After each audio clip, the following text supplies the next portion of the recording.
परम कृपाला जी परम कृपाला। श्री गुरु गोबिंद सिंह विसाला। तारों तरा पर पुन पुन सीसा वाहिगुरु पुन पुन सीसा। बंदों बार बार जगदीसा। जिसमें है अमृत ज्ञान है मानक भगत बैराग। श्री गुरु ग्रंथ साहिब उदद बंदो कार्य अनुराग। श्री गुरु शब्द कमाए जिन जीते पंच विकार। तिन संतन कौ बंदना सिर चरणन पर तार। एक सतगुरु ते प्रसाद सच होए। वाहिगुरु जी की फतेह है विघ्न विनाशन सोए। एक सतगुरु ते प्रसाद सच होए। वाहिगुरु जी की फतेह है विघ्न विनाशन सोए। सतनाम श्री वाहिगुरु साहिब जी। दोहरा पुरिया चूहड़ चौधरी होते ग्राम के दोए। श्री अर्जन को सुजास सोन कांकी गत के होए। पुरिया चूहड़ चौधरी।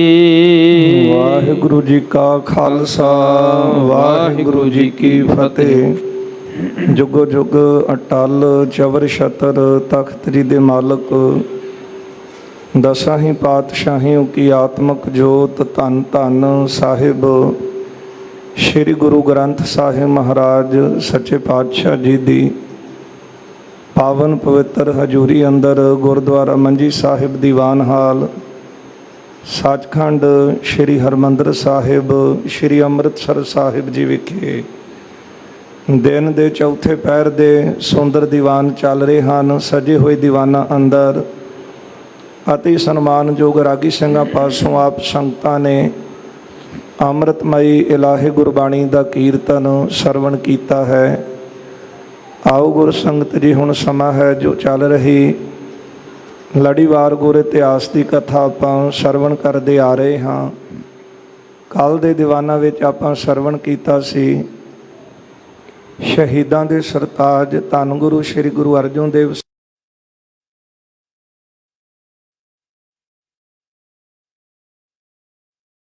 विराजमान ने। बेअंत संगतां सतगुरु जी के दर्शनां वास्ते आउंदियां ने। कीमती भेटावां गुरु चरनां विच अर्पण करदियां ने।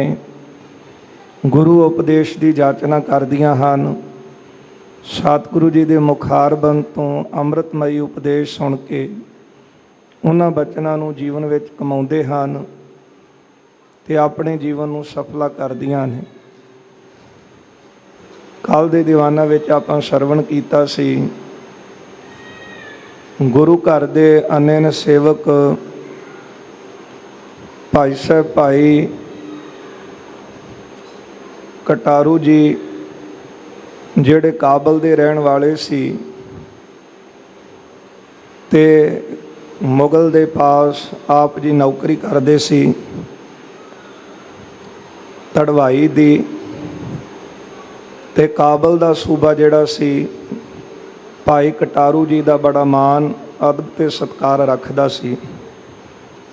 एक बार भाई कटारू जी गुरु अर्जन देव साहब जी की शरण दे विच आए ने। महाराज जी दे दर्शन कीते। सतगुरां नूं बेनती कीती है महाराज किरपा करके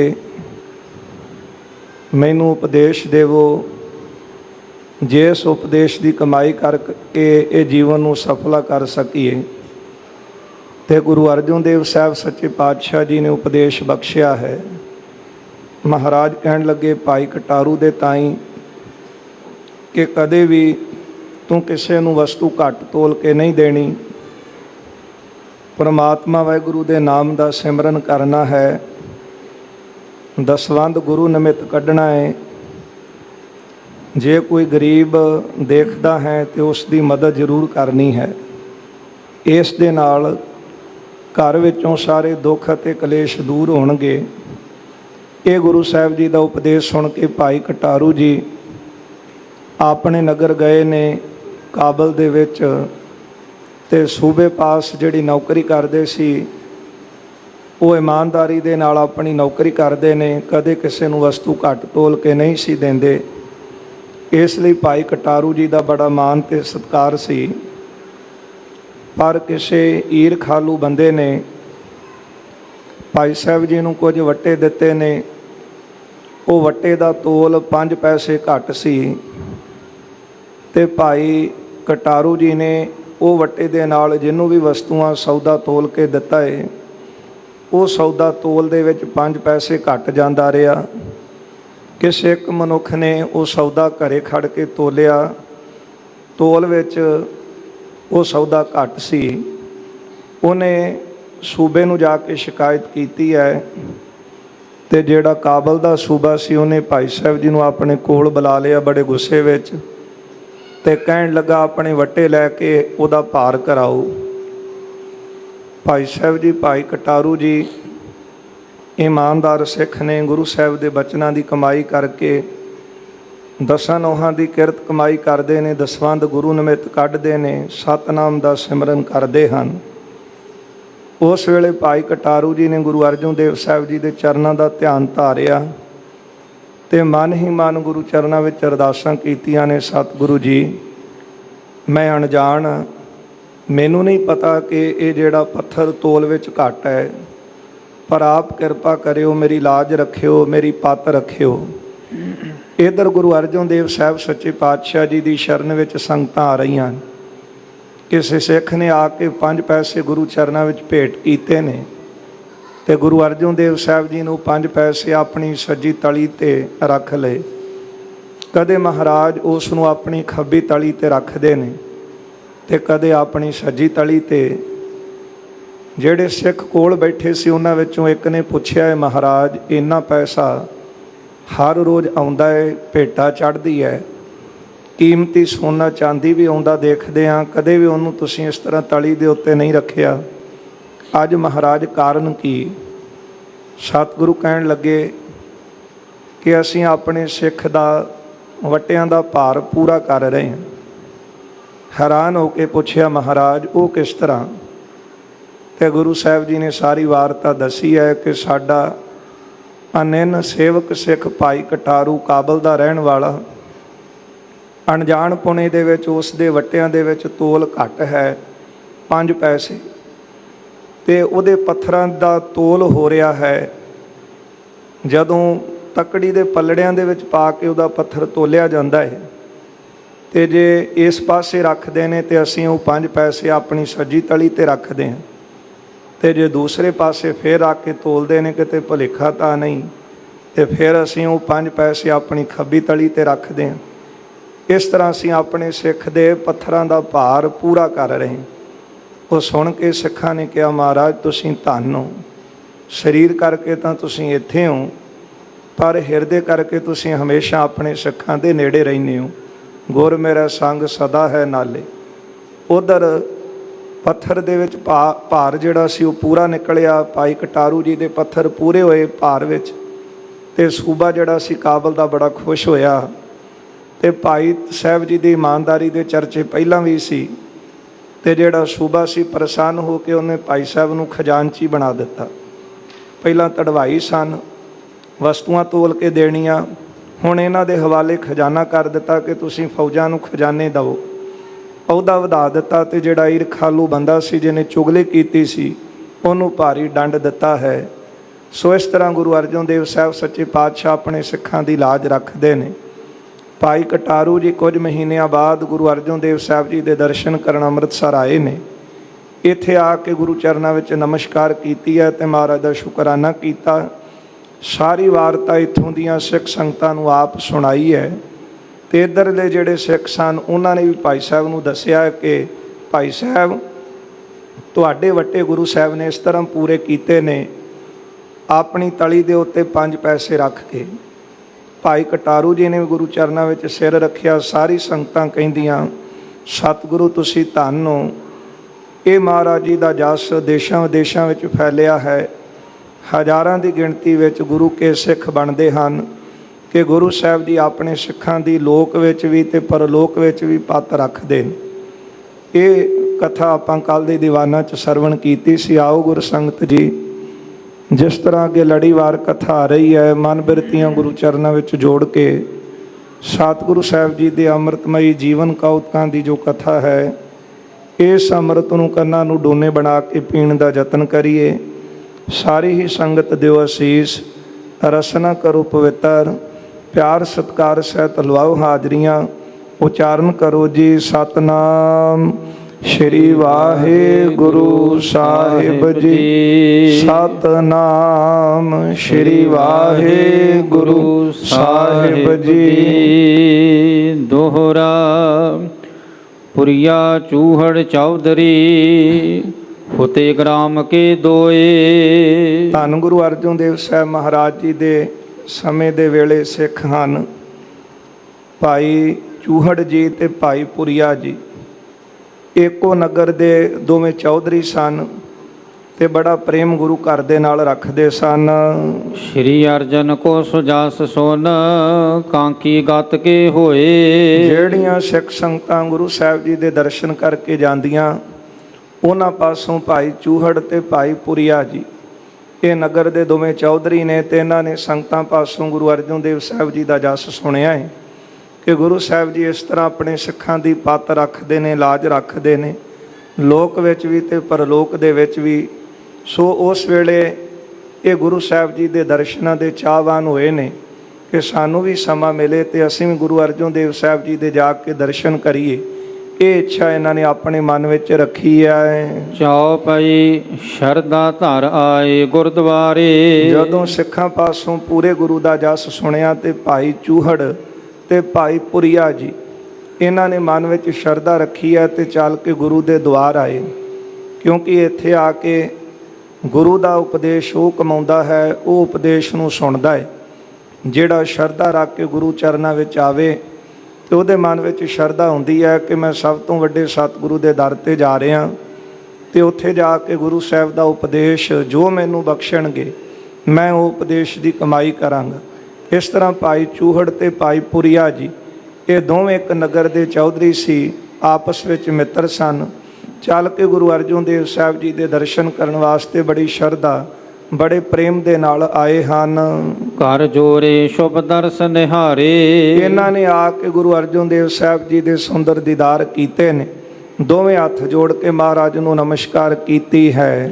ਪਦ ਅਰਬਿੰਦ ਬੰਦਨਾ ਕਰੀ। ਸਤਿਗੁਰੂ ਜੀ ਦੇ ਚਰਨਾਂ ਕਮਲਾਂ ਦੇ ਉੱਤੇ ਇਹਨਾਂ ਨੇ ਨਮਸਕਾਰ ਕੀਤੀ ਹੈ। ਜਥਾ ਸ਼ਕਤ ਭੇਟ ਸੋ ਢਿਗ ਧਰੀ। ਜਥਾ ਸ਼ਕਤ ਜੋ ਭੇਟਾ ਲੈ ਕੇ ਆਏ ਸੀ ਦੋਨੋਂ ਜਣੇ, ਗੁਰੂ ਸਾਹਿਬ ਜੀ ਦੇ ਚਰਨਾਂ ਦੇ ਵਿੱਚ ਲਿਆ ਕੇ ਅਰਪਣ ਕੀਤੀ ਹੈ। ਬੈਠੇ ਆਗਿਆ ਪਾਏ ਅਗਾਰੀ। ਸਤਿਗੁਰੂ ਜੀ ਦੀ ਆਗਿਆ ਪਾ ਕੇ ਗੁਰੂ ਸਾਹਿਬ ਜੀ ਦੇ ਸਾਹਮਣੇ ਆ ਕੇ ਬੈਠ ਗਏ ਹਨ। ਹਿਤ ਬੂਝਨ ਅਰਦਾਸ ਉਚਾਰੀ। ਗੁਰੂ ਸਾਹਿਬ ਜੀ ਨੂੰ ਬੇਨਤੀ ਕੀਤੀ ਹੈ ਪੁੱਛਣ ਵਾਸਤੇ। ਤੇ ਕਿਉਂਕਿ ਜਦੋਂ ਚੱਲ ਕੇ ਸ਼ਰਧਾ ਦੇ ਨਾਲ ਗੁਰੂ ਚਰਨਾਂ ਵਿੱਚ ਆਏ ਹਨ, ਜਦੋਂ ਪੂਰੇ ਵੈਦ ਦੇ ਕੋਲ ਚੱਲ ਕੇ ਕੋਈ ਰੋਗੀ ਆਵੇ ਤੇ ਫਿਰ ਆਪਣਾ ਜਿਹੜਾ ਰੋਗ ਹੈ, ਆਪਣਾ ਦੁੱਖ ਹੈ, ਉਹ ਪੂਰੇ ਵੈਦ ਨੂੰ ਆ ਕੇ ਦੱਸਦਾ ਹੈ। ਤੇ ਭਾਈ ਗੁਰਦਾਸ ਜੀ ਕਹਿੰਦੇ ਨੇ ਸਤਿਗੁਰ ਪੂਰਾ ਵੈਦ ਹੈ, ਪੰਜੇ ਰੋਗ ਅਸਾਧ ਨਿਵਾਰੇ। ਵੱਡੇ ਰੋਗ ਹਨ ਵਿਕਾਰ, ਇਹਨਾਂ ਵਿਕਾਰਾਂ ਦੀ ਨਿਵਰਤੀ ਤਾਂ ਪੂਰੇ ਵੈਦ ਸਤਿਗੁਰੂ ਕੋਲੋਂ ਆ ਕੇ ਹੀ ਹੋ ਸਕਦੀ ਹੈ। ਇਹਨਾਂ ਦੋਨਾਂ ਨੇ ਭਾਈ ਚੂਹੜ ਤੇ ਭਾਈ ਪੁਰੀਆ, ਇਹ ਨਗਰ ਦੇ ਚੌਧਰੀ ਸੀ, ਦੋਨਾਂ ਨੇ ਆ ਕੇ ਗੁਰੂ ਅਰਜਨ ਦੇਵ ਸਾਹਿਬ ਨੂੰ ਬੇਨਤੀ ਕੀਤੀ ਹੈ। ਸੁਨੋ ਗਰੀਬ ਨਿਵਾਜ ਕਿਰਪਾਲਾ। ਕਿਰਪਾਲੂ ਜੀ, ਗੁਰੂ ਗਰੀਬ ਨਿਵਾਜ ਸਤਿਗੁਰੂ ਜੀ, ਸਾਡੀ ਬੇਨਤੀ ਸੁਣੋ। ਬਿਤਿਓ ਪ੍ਰਤੀਕਤ ਹਮ ਚਿਰ ਕਾਲਾ। ਅਸੀਂ ਬਹੁਤ ਲੰਮੇ ਸਮੇਂ ਤੋਂ ਉਡੀਕ ਕਰ ਰਹੇ ਸੀ, ਸਾਡੇ ਅੰਦਰ ਬਹੁਤ ਇੱਛਾ ਸੀ ਤੁਹਾਡੇ ਦਰਸ਼ਨਾਂ ਦੀ। ਆਵਨ ਕੋ ਚਾਹਤ ਚਿਤ ਰਹੇ। ਅਸੀਂ ਚਿੱਤ ਵਿੱਚ ਚਾਹੁੰਦੇ ਸੀ ਕਦੋਂ ਸਮਾਂ ਬਣੇ ਤੇ ਅਸੀਂ ਚੱਲ ਕੇ ਤੁਹਾਡੇ ਮੁਬਾਰਕ ਦਰਸ਼ਨ ਕਰੀਏ। ਕਾਰਜ ਅਨਕ ਪ੍ਰਕਾਰ ਨ ਆਹੇ। ਪਰ ਸਾਨੂੰ ਬਹੁਤ ਜਿਹੜੇ ਰੁਝੇਵੇਂ ਹਨ ਤੇ ਬਹੁਤ ਕਾਰੋਬਾਰ ਸਾਨੂੰ ਪੈ ਜਾਂਦੇ ਸਨ, ਕੰਮ ਪੈ ਜਾਂਦੇ ਸੀ, ਪਰ ਬੜੇ ਲੰਮੇ ਸਮੇਂ ਤੋਂ ਉਡੀਕਦੇ ਸਾਂ ਕਿ ਤੁਹਾਡੇ ਦਰਸ਼ਨ ਜਾ ਕੇ ਕਰ ਸਕੀਏ।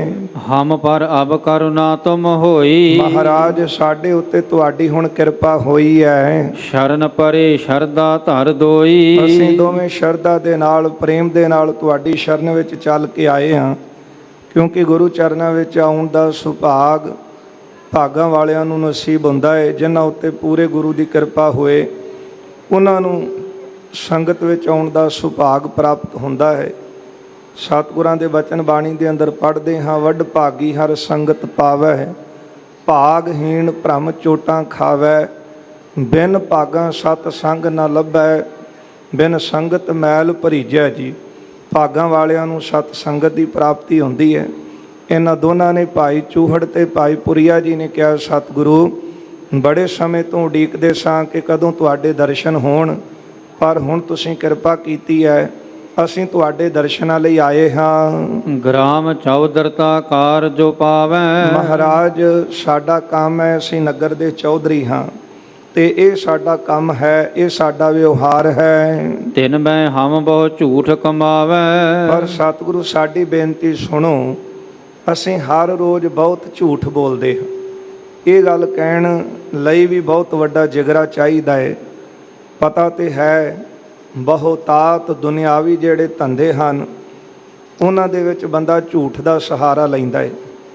ਫਿਰ ਝੂਠ ਇਹ ਵਿਕਾਰਾਂ ਦੀ ਇੰਝ ਕਹਿ ਲਓ ਕਿ ਰਾਜਧਾਨੀ, ਤੇ ਜੇ ਇਸ ਨਗਰ ਦੀ ਰਾਜਧਾਨੀ ਹੋਵੇ ਤੇ ਉਹ ਨਗਰ ਵੀ ਜਿਹੜਾ ਦੇਸ਼ ਹੈ ਉਹ ਰਾਜਧਾਨੀ ਦੇ ਸਿਰ ਦੇ ਉੱਤੇ ਵੱਧਦਾ ਤੇ ਫੁੱਲਦਾ ਹੈ। ਇਸ ਲਈ ਸਾਰੇ ਵਿਕਾਰਾਂ ਦੀ ਰਾਜਧਾਨੀ ਹੈ ਝੂਠ, ਤੇ ਬਸ ਜਿੱਥੇ ਝੂਠ ਹੈ ਉੱਥੋਂ ਫਿਰ ਸਾਰੇ ਵਿਕਾਰ ਜਨਮ ਲੈਂਦੇ। ਪਰ ਬੜਾ ਵੱਡਾ ਹਿਰਦਾ ਲੈ ਕੇ ਗੁਰੂ ਚਰਨਾਂ ਵਿੱਚ ਆਏ ਨੇ। ਆਉਂਦੇ ਤਾਂ ਆਪਾਂ ਵੀ ਸਾਰੇ ਹਾਂ, ਔਗਣ ਤਾਂ ਸਾਡੇ 'ਚ ਵੀ ਹੈ, ਪਰ ਕਿਹੜਾ ਇੰਨੀ ਹਿੰਮਤ ਕਰਦਾ ਜਿਹੜਾ ਸੰਗਤ 'ਚ ਖਲੋ ਕੇ ਗੁਰੂ ਚਰਨਾਂ ਵਿੱਚ ਆਪਣਾ ਔਗਣ ਸਾਹਮਣੇ ਰੱਖ ਸਕੇ। ਇਸ ਲਈ ਇਹਨਾਂ ਨੇ ਆ ਕੇ ਭਾਈ ਚੂਹੜ ਤੇ ਭਾਈ ਪੁਰੀਏ ਨੇ ਕਿਹਾ, ਕਹਿਣ ਲੱਗੇ, ਮਹਾਰਾਜ ਅਸੀਂ ਹਾਂ ਨਗਰ ਦੇ ਚੌਧਰੀ, ਤੁਹਾਡੀ ਸ਼ਰਨ ਦੇ ਵਿੱਚ ਚੱਲ ਕੇ ਆਏ ਹਾਂ। ਪਤਾ ਹੈ ਕਿ ਧਰਮ ਦਾ ਤੇ ਝੂਠ ਦਾ ਇਹ ਨੇੜੇ ਦਾ ਕੋਈ ਸੰਬੰਧ ਨਹੀਂ, ਇਹ ਆਪਸ ਵਿੱਚ ਦੋਨੋਂ ਜਿਹੜੇ ਨੇ ਉਹ ਆਪੋਜਿਟ ਨੇ। ਜਿੱਥੇ ਝੂਠ ਹੈ ਉੱਥੇ ਧਰਮ ਨਹੀਂ। ਹੁਣ ਧਰਮ ਦੀ ਦੁਨੀਆ ਵਿੱਚ ਆਏ ਹਾਂ, ਮਹਾਰਾਜ ਕਿਰਪਾ ਕਰਕੇ ਸਾਨੂੰ ਸੋਝੀ ਬਖਸ਼ੋ, ਉਪਦੇਸ਼ ਦੇਵੋ, ਕਿਉਂਕਿ ਨਗਰ ਦੇ ਚੌਧਰੀ ਹਾਂ ਤੇ ਆਪਣੇ ਕੰਮ ਦੇ ਵਿੱਚ ਅਸੀਂ ਬਹੁਤ ਝੂਠ ਬੋਲਦੇ ਹਾਂ। ਸ੍ਰੀ ਗੁਰ ਜੀ ਕਿਮ ਹੋਏ ਉਧਾਰਾ। ਸਤਿਗੁਰੂ ਜੀ ਸਾਡਾ ਕਿਸ ਤਰ੍ਹਾਂ ਉਧਾਰ ਹੋਵੇਗਾ, ਕਿਉਂਕਿ ਗੁਰੂ ਸਾਹਿਬ ਤਾਂ ਸਾਰਿਆਂ ਦੀ ਕਲਿਆਣ ਵਾਸਤੇ ਉਪਦੇਸ਼ ਦਿੰਦੇ। ਇੱਥੇ ਚੰਗੇ ਤੋਂ ਚੰਗਾ ਮਨੁੱਖ ਵੀ ਆ ਕੇ ਗੁਰੂ ਚਰਨਾਂ ਵਿੱਚ ਉਪਦੇਸ਼ ਦੀ ਜਾਚਨਾ ਕਰਦਾ ਹੈ, ਤੇ ਮਾੜੇ ਤੋਂ ਮਾੜਾ ਮਨੁੱਖ ਵੀ ਜਿਹੜਾ ਵਿਕਾਰਾਂ ਦੇ ਨਾਲ ਭਰਿਆ ਹੋਇਆ, ਮਹਾਰਾਜ ਦੇ ਪਾਵਨ ਬਚਨ ਪੜ੍ਹਦੇ ਹਾਂ, ਭਇਆ ਮਨੂਰ ਕੰਚਨ ਫਿਰ ਹੋਵੇ। ਮਨੂਰ ਨਾਮ ਹੈ ਸੜੇ ਹੋਏ ਲੋਹੇ ਦਾ, ਉਹਨੂੰ ਕੋਈ ਵੀ ਪੁੱਛਦਾ ਨਹੀਂ, ਉਹਦੀ ਕੋਈ ਵੀ ਵੈਲਿਊ ਨਹੀਂ। ਪਰ ਗੁਰੂ ਚਰਨਾਂ ਵਿੱਚ ਉਹ ਮਨੁੱਖ ਵੀ ਆ ਜਾਵੇ ਜਿਹਦੀ ਕੋਈ ਕਦਰੋ ਕੀਮਤ ਨਹੀਂ, ਉਹਦਾ ਵੀ ਮੁੱਲ ਪੈ ਜਾਂਦਾ ਹੈ ਜੇ ਕੋਈ ਭਾਵਨਾ ਦੇ ਨਾਲ ਗੁਰੂ ਚਰਨਾਂ ਵਿੱਚ ਆਪਾ ਆ ਕੇ ਸਮਰਪਿਤ ਕਰੇ। ਇਸ ਲਈ ਦੋਵਾਂ ਨੇ ਆ ਕੇ ਬੇਨਤੀ ਕੀਤੀ ਹੈ, ਮਹਾਰਾਜ ਅਸੀਂ ਬੋਲਦੇ ਹਾਂ ਆਪਣੇ ਕਿੱਤੇ ਵਿੱਚ ਬੜਾ ਝੂਠ ਚੌਧਰੀ ਹਾਂ, ਤੇ ਇਸ ਲਈ ਆ ਦੇਖੀਦਾ ਹੀ ਹੈ ਕਿ ਬਹੁਤਾਤ ਉਹਨਾਂ ਲੋਕਾਂ ਨੂੰ ਜਿਨ੍ਹਾਂ ਨੇ ਗੱਦੀਆਂ ਸੰਭਾਲੀਆਂ ਹਨ ਉਹ ਝੂਠ ਦਾ ਆਸਰਾ ਬਹੁਤਾ ਲੈਂਦੇ। ਸਾਰੇ ਨਹੀਂ, ਕੁਝ ਧਰਮੀ ਵੀ ਹੋਣਗੇ, ਪਰ ਜ਼ਿਆਦਾਤਰ ਝੂਠ ਦਾ ਸਹਾਰਾ ਲੈਣਾ, ਕਹਿਣਾ ਕੁਝ ਕਰਨਾ ਕੁਝ, ਜੋ ਕੁਝ ਕਹਿਣਾ ਉਹ ਕਰਨਾ ਹੀ ਨਾ। ਤੇ ਜ਼ਿਆਦਾਤਰ ਸਾਰਿਆਂ ਦੀ ਵਿਚਾਰਧਾਰਾ ਗੱਲਾਂ ਬਾਤਾਂ ਸੁਣਨ ਨੂੰ ਇੱਕ ਜਿਹੀਆਂ ਹੀ ਮਿਲਦੀਆਂ ਨੇ, ਭਾਵੇਂ ਕੋਈ ਵੀ ਅਹੁਦੇ ਤੇ ਆਵੇ। ਗੱਲਾਂ ਸਾਰਿਆਂ ਦੀਆਂ ਇੱਕ ਜਿਹੀਆਂ ਨੇ। ਗੱਲਾਂ ਕਹਿ ਕੇ ਉਹਨਾਂ ਬਚਨਾਂ ਦੇ ਉੱਤੇ ਖਰੇ ਨਾ ਉਤਰਨਾ ਵੀ ਇੱਕ ਬਹੁਤ ਵੱਡਾ ਝੂਠ ਹੈ ਨਾ। ਲੋਕਾਂ ਦੇ ਨਾਲ, ਪ੍ਰਜਾ ਦੇ ਨਾਲ ਵੱਡੇ ਧੋਖੇ ਕਰਨਾ, ਲੋਕਾਂ ਨੂੰ ਧੋਖੇ ਵਿੱਚ ਰੱਖਣਾ। ਇਸ ਲਈ ਆ ਕੇ ਬੇਨਤੀ ਕੀਤੀ, ਮਹਾਰਾਜ ਸਾਡੇ ਕਿੱਤੇ ਵਿੱਚ ਹੈ ਝੂਠ, ਤੇ ਸਾਡਾ ਕਿਸ ਤਰ੍ਹਾਂ ਉਧਾਰ ਹੋਵੇਗਾ, ਸਾਡੀ ਕਿਸ ਤਰ੍ਹਾਂ ਕਲਿਆਣ ਹੋਵੇਗੀ। ਸੁਣਿਓ ਚਾਹਤ ਉਪਦੇਸ਼ ਤੁਮਾਰਾ। ਸਤਿਗੁਰੂ ਅਸੀਂ ਵੀ ਉਪਦੇਸ਼ ਸੁਣਨਾ ਚਾਹੁੰਦੇ ਹਾਂ ਕਿ ਆਪ ਜੀ ਕਿਰਪਾ ਕਰਕੇ ਸਾਡੇ ਤਾਈਂ ਵੀ ਉਪਦੇਸ਼ ਦਿਓ। ਸਾਡੀ ਵੀ ਮਹਾਰਾਜ ਉਪਦੇਸ਼ ਦੇ ਕੇ ਕਲਿਆਣ ਕਰੋ। ਸ਼੍ਰੀ ਅਰਜਨ ਸੁਨ ਕੈ ਸਿਖ ਅਰਜਨ, ਜਦੋਂ ਸਤਿਗੁਰਾਂ ਨੇ ਆਪਣੇ ਸਿੱਖਾਂ ਦੀ ਅਰਜਨ ਗੁਰੂ ਅਰਜਨ ਦੇਵ ਸਾਹਿਬ ਨੇ ਅਰਜ ਬੇਨਤੀ ਸੁਣੀ ਹੈ, ਕਿਰਪਾ ਕਰੀ ਜਿਨ ਕੋ ਜਸ ਅਰਜੁਨ, ਕਿਰਪਾ ਕੀਤੀ ਹੈ ਜਿਨ੍ਹਾਂ ਸਤਿਗੁਰਾਂ ਦਾ ਜਸ ਬਹੁਤ ਉਜਲ ਹੈ। ਇਹ ਦੋ ਪੰਕਤੀਆਂ ਦੇ ਅੰਦਰ ਭਾਈ ਸੰਤੋਖ ਸਿੰਘ ਜੀ ਨੇ ਅਰਜਨ ਸ਼ਬਦ ਵਰਤਿਆ ਹੈ। ਪਹਿਲਾ ਅਰਜਨ ਗੁਰੂ ਅਰਜਨ ਦੇਵ ਸਾਹਿਬ ਪ੍ਰਤੀ, ਦੂਜਾ ਅਰਜ ਬੇਨਤੀ ਹੈ, ਤੇ ਤੀਜਾ ਅਰਜਨ ਹੈ ਉਜਲ ਜਸ। ਜਿਨ੍ਹਾਂ ਸਤਿਗੁਰੂ ਗੁਰੂ ਅਰਜਨ ਦੇਵ ਸਾਹਿਬ ਦਾ ਉਜਲ ਜਸ ਹੈ ਨਾ, ਧੰਨ ਗੁਰੂ ਅਰਜਨ ਦੇਵ ਸਾਹਿਬ ਨੇ ਆਪਣੇ ਸਿੱਖਾਂ ਦੀ ਅਰਜ ਬੇਨਤੀ ਨੂੰ ਸੁਣਿਆ ਹੈ। ਸ਼੍ਰੀ ਮੁਖ ਤੇ ਸ਼ੁਭ ਬਾਕ ਉਚਾਰਾ, ਫਿਰ ਸਤਿਗੁਰਾਂ ਨੇ ਆਪਣੇ ਮੁਖਾਰ ਬੇਨ ਤੋਂ ਉਹਨਾਂ ਨੂੰ ਉਪਦੇਸ਼ ਦਿੱਤਾ ਹੈ। ਤਿਆਗੋ ਝੂਠ ਕ੍ਰੋਧ ਅਹੰਕਾਰ, ਗੁਰਦੇਵ ਕਹਿੰਦੇ ਹਨ ਇਹ ਜਿੰਨੇ ਵੀ ਪਾਪ ਨੇ ਇਹਨਾਂ ਦਾ ਤਿਆਗ ਕਰੋ, ਕਿਉਂਕਿ ਜਦੋਂ ਤੁਸੀਂ ਧਰਮ ਦੀ ਦੁਨੀਆ ਵਿੱਚ ਚੱਲ ਕੇ ਆਏ ਹੋ ਨਾ, ਤੇ ਫਿਰ ਤੰਦਰੁਸਤ ਤਾਂ ਹੋ ਸਕਦੇ ਹੋ, ਮਨ ਕਰਕੇ ਆਤਮਾ ਕਰਕੇ ਬਲਵਾਨ ਤਾਂ ਹੋ ਸਕਦੇ ਹੋ ਜੇ ਵਿਕਾਰਾਂ ਦਾ ਤਿਆਗ ਕਰੋ। ਝੂਠ ਦਾ, ਕ੍ਰੋਧ ਦਾ, ਅਹੰਕਾਰ ਦਾ, ਨਿੰਦਿਆ ਦਾ, ਇਹਨਾਂ ਵਿਕਾਰਾਂ ਤੋਂ ਤੁਸੀਂ ਆਪਣੇ ਆਪ ਨੂੰ ਬਚਾਵੋ। ਝੂਠ ਸਮਾਨ ਪਾਪ ਨਹਿ ਕੋਈ, ਝੂਠ ਦੇ ਸਮਾਨ ਹੋਰ ਕੋਈ ਪਾਪ ਨਹੀਂ, ਸਭ ਤੋਂ ਵੱਡਾ ਪਾਪ ਹੀ ਝੂਠ ਹੈ। ਇਸ ਲਈ ਸਤਿਗੁਰਾਂ ਨੇ ਸਾਨੂੰ ਬਾਣੀ 'ਚ ਵੀ ਬਾਰ-ਬਾਰ ਸੁਚੇਤ ਕੀਤਾ ਹੈ, ਬੋਲੀਐ ਸੱਚ ਧਰਮ ਝੂਠ ਨਾ ਬੋਲੀਏ। ਝੂਠ ਨਾ ਬੋਲ ਪਾਂਡੇ ਸੱਚ ਕਹੀਐ। ਮਹਾਰਾਜ ਜੀ ਨੇ ਸੱਚ ਤੇ ਪਹਿਰਾ ਦੇਣ ਵਾਸਤੇ ਸਿੱਖ ਪੰਥ ਦੀ ਸਾਜਨਾ ਕੀਤੀ ਹੈ। ਜੇ ਵੱਡੇ ਤੋਂ ਵੱਡੀ ਮੁਸੀਬਤ ਦਾ ਮੁਕਾਬਲਾ ਕੀਤਾ ਉਹ ਸਿੱਖਾਂ ਨੇ ਕੀਤਾ, ਉਹਦਾ ਕਾਰਨ ਕਿਉਂਕਿ ਇਹ ਸੱਚ ਤੇ ਪਹਿਰਾ ਦਿੰਦੇ। ਝੂਠ ਤੇ ਤਾਂ ਦੁਨੀਆ ਪਹਿਰਾ ਦੇ ਰਹੀ ਸੀ, ਝੂਠ ਨੂੰ ਦੇਖ ਕੇ ਵਾਹ-ਵਾਹ ਤੇ ਬਹੁਤੇ ਲੋਕ ਕਰ ਰਹੇ ਸਨ, ਪਰ ਝੂਠ ਨੂੰ ਦੇਖ ਕੇ ਕਹਿਣਾ ਝੂਠ ਹੈ ਤੇ ਫਿਰ ਸੱਚ ਦੇ ਹਾਮੀ ਬਣਨਾ, ਸੱਚ ਦਾ ਹੋਕਾ ਦੇਣਾ, ਉਹ ਗੁਰੂ ਨਾਨਕ ਸਾਹਿਬ ਜੀ ਨੇ ਆਪ ਦਿੱਤਾ ਹੈ। ਇਸ ਲਈ ਜਿੰਨੇ ਗੁਰੂ ਨਾਨਕ ਸਾਹਿਬ ਜੀ ਦੇ ਮਹਾਰਾਜ ਦੀ ਵਿਚਾਰਧਾਰਾ ਤੇ ਚੱਲਣ ਵਾਲੇ ਹਨ ਉਹ ਸੱਚ ਤੇ ਪਹਿਰਾ ਦਿੰਦੇ ਨੇ। ਇਸ ਲਈ ਗੁਰਦੇਵ ਕਹਿੰਦੇ ਨੇ ਵਿਕਾਰਾਂ ਤੋਂ ਬਚੋ, ਝੂਠ ਸਭ ਤੋਂ ਵੱਡਾ ਪਾਪ ਹੈ। ਨਹੀਂ ਝੂਠ ਤੇ ਸ਼ੁਭ ਗਤ ਹੋਈ, ਝੂਠ ਦੇ ਨਾਲ ਮਨੁੱਖ ਦੀ ਜਿਹੜੀ ਕਲਿਆਣ ਹੈ, ਉਦਾਰ ਹੈ, ਉਹ ਨਹੀਂ ਹੁੰਦਾ। ਕਲ ਕੋ ਕੂਰ ਕਹੈ ਅਗਵਾਨੀ, ਕਲਯੁਗ ਦੇ ਵਿੱਚ ਝੂਠ ਨੂੰ ਆਗੂ ਕਹਿੰਦੇ ਨੇ ਤੇ ਆਗੂ ਦੇ ਪਿੱਛੇ ਸਾਰੀਆਂ ਫੌਜਾਂ ਚੱਲਦੀਆਂ ਨੇ। ਇੰਝ ਕਹਿ ਲਓ ਕਿ ਸਾਰਿਆਂ ਦਾ ਕਲਯੁਗ ਦੇ ਵਿੱਚ ਆਗੂ ਹੈ ਝੂਠ, ਤੇ ਝੂਠ ਸਰਦਾਰ ਬਣ ਕੇ ਚੱਲਦਾ ਹੈ ਤੇ ਬਾਕੀ ਸਾਰੀਆਂ ਫੌਜਾਂ ਉਹਦੇ ਪਿੱਛੇ ਪਿੱਛੇ ਚੱਲਦੀਆਂ। ਤੇ ਜੇ ਸਰਦਾਰ ਨਾ ਹੋਵੇ ਤੇ ਸਰਦਾਰ ਤੋਂ ਬਿਨਾਂ ਫੌਜਾਂ ਕਿਸ ਕੰਮ ਦੀਆਂ।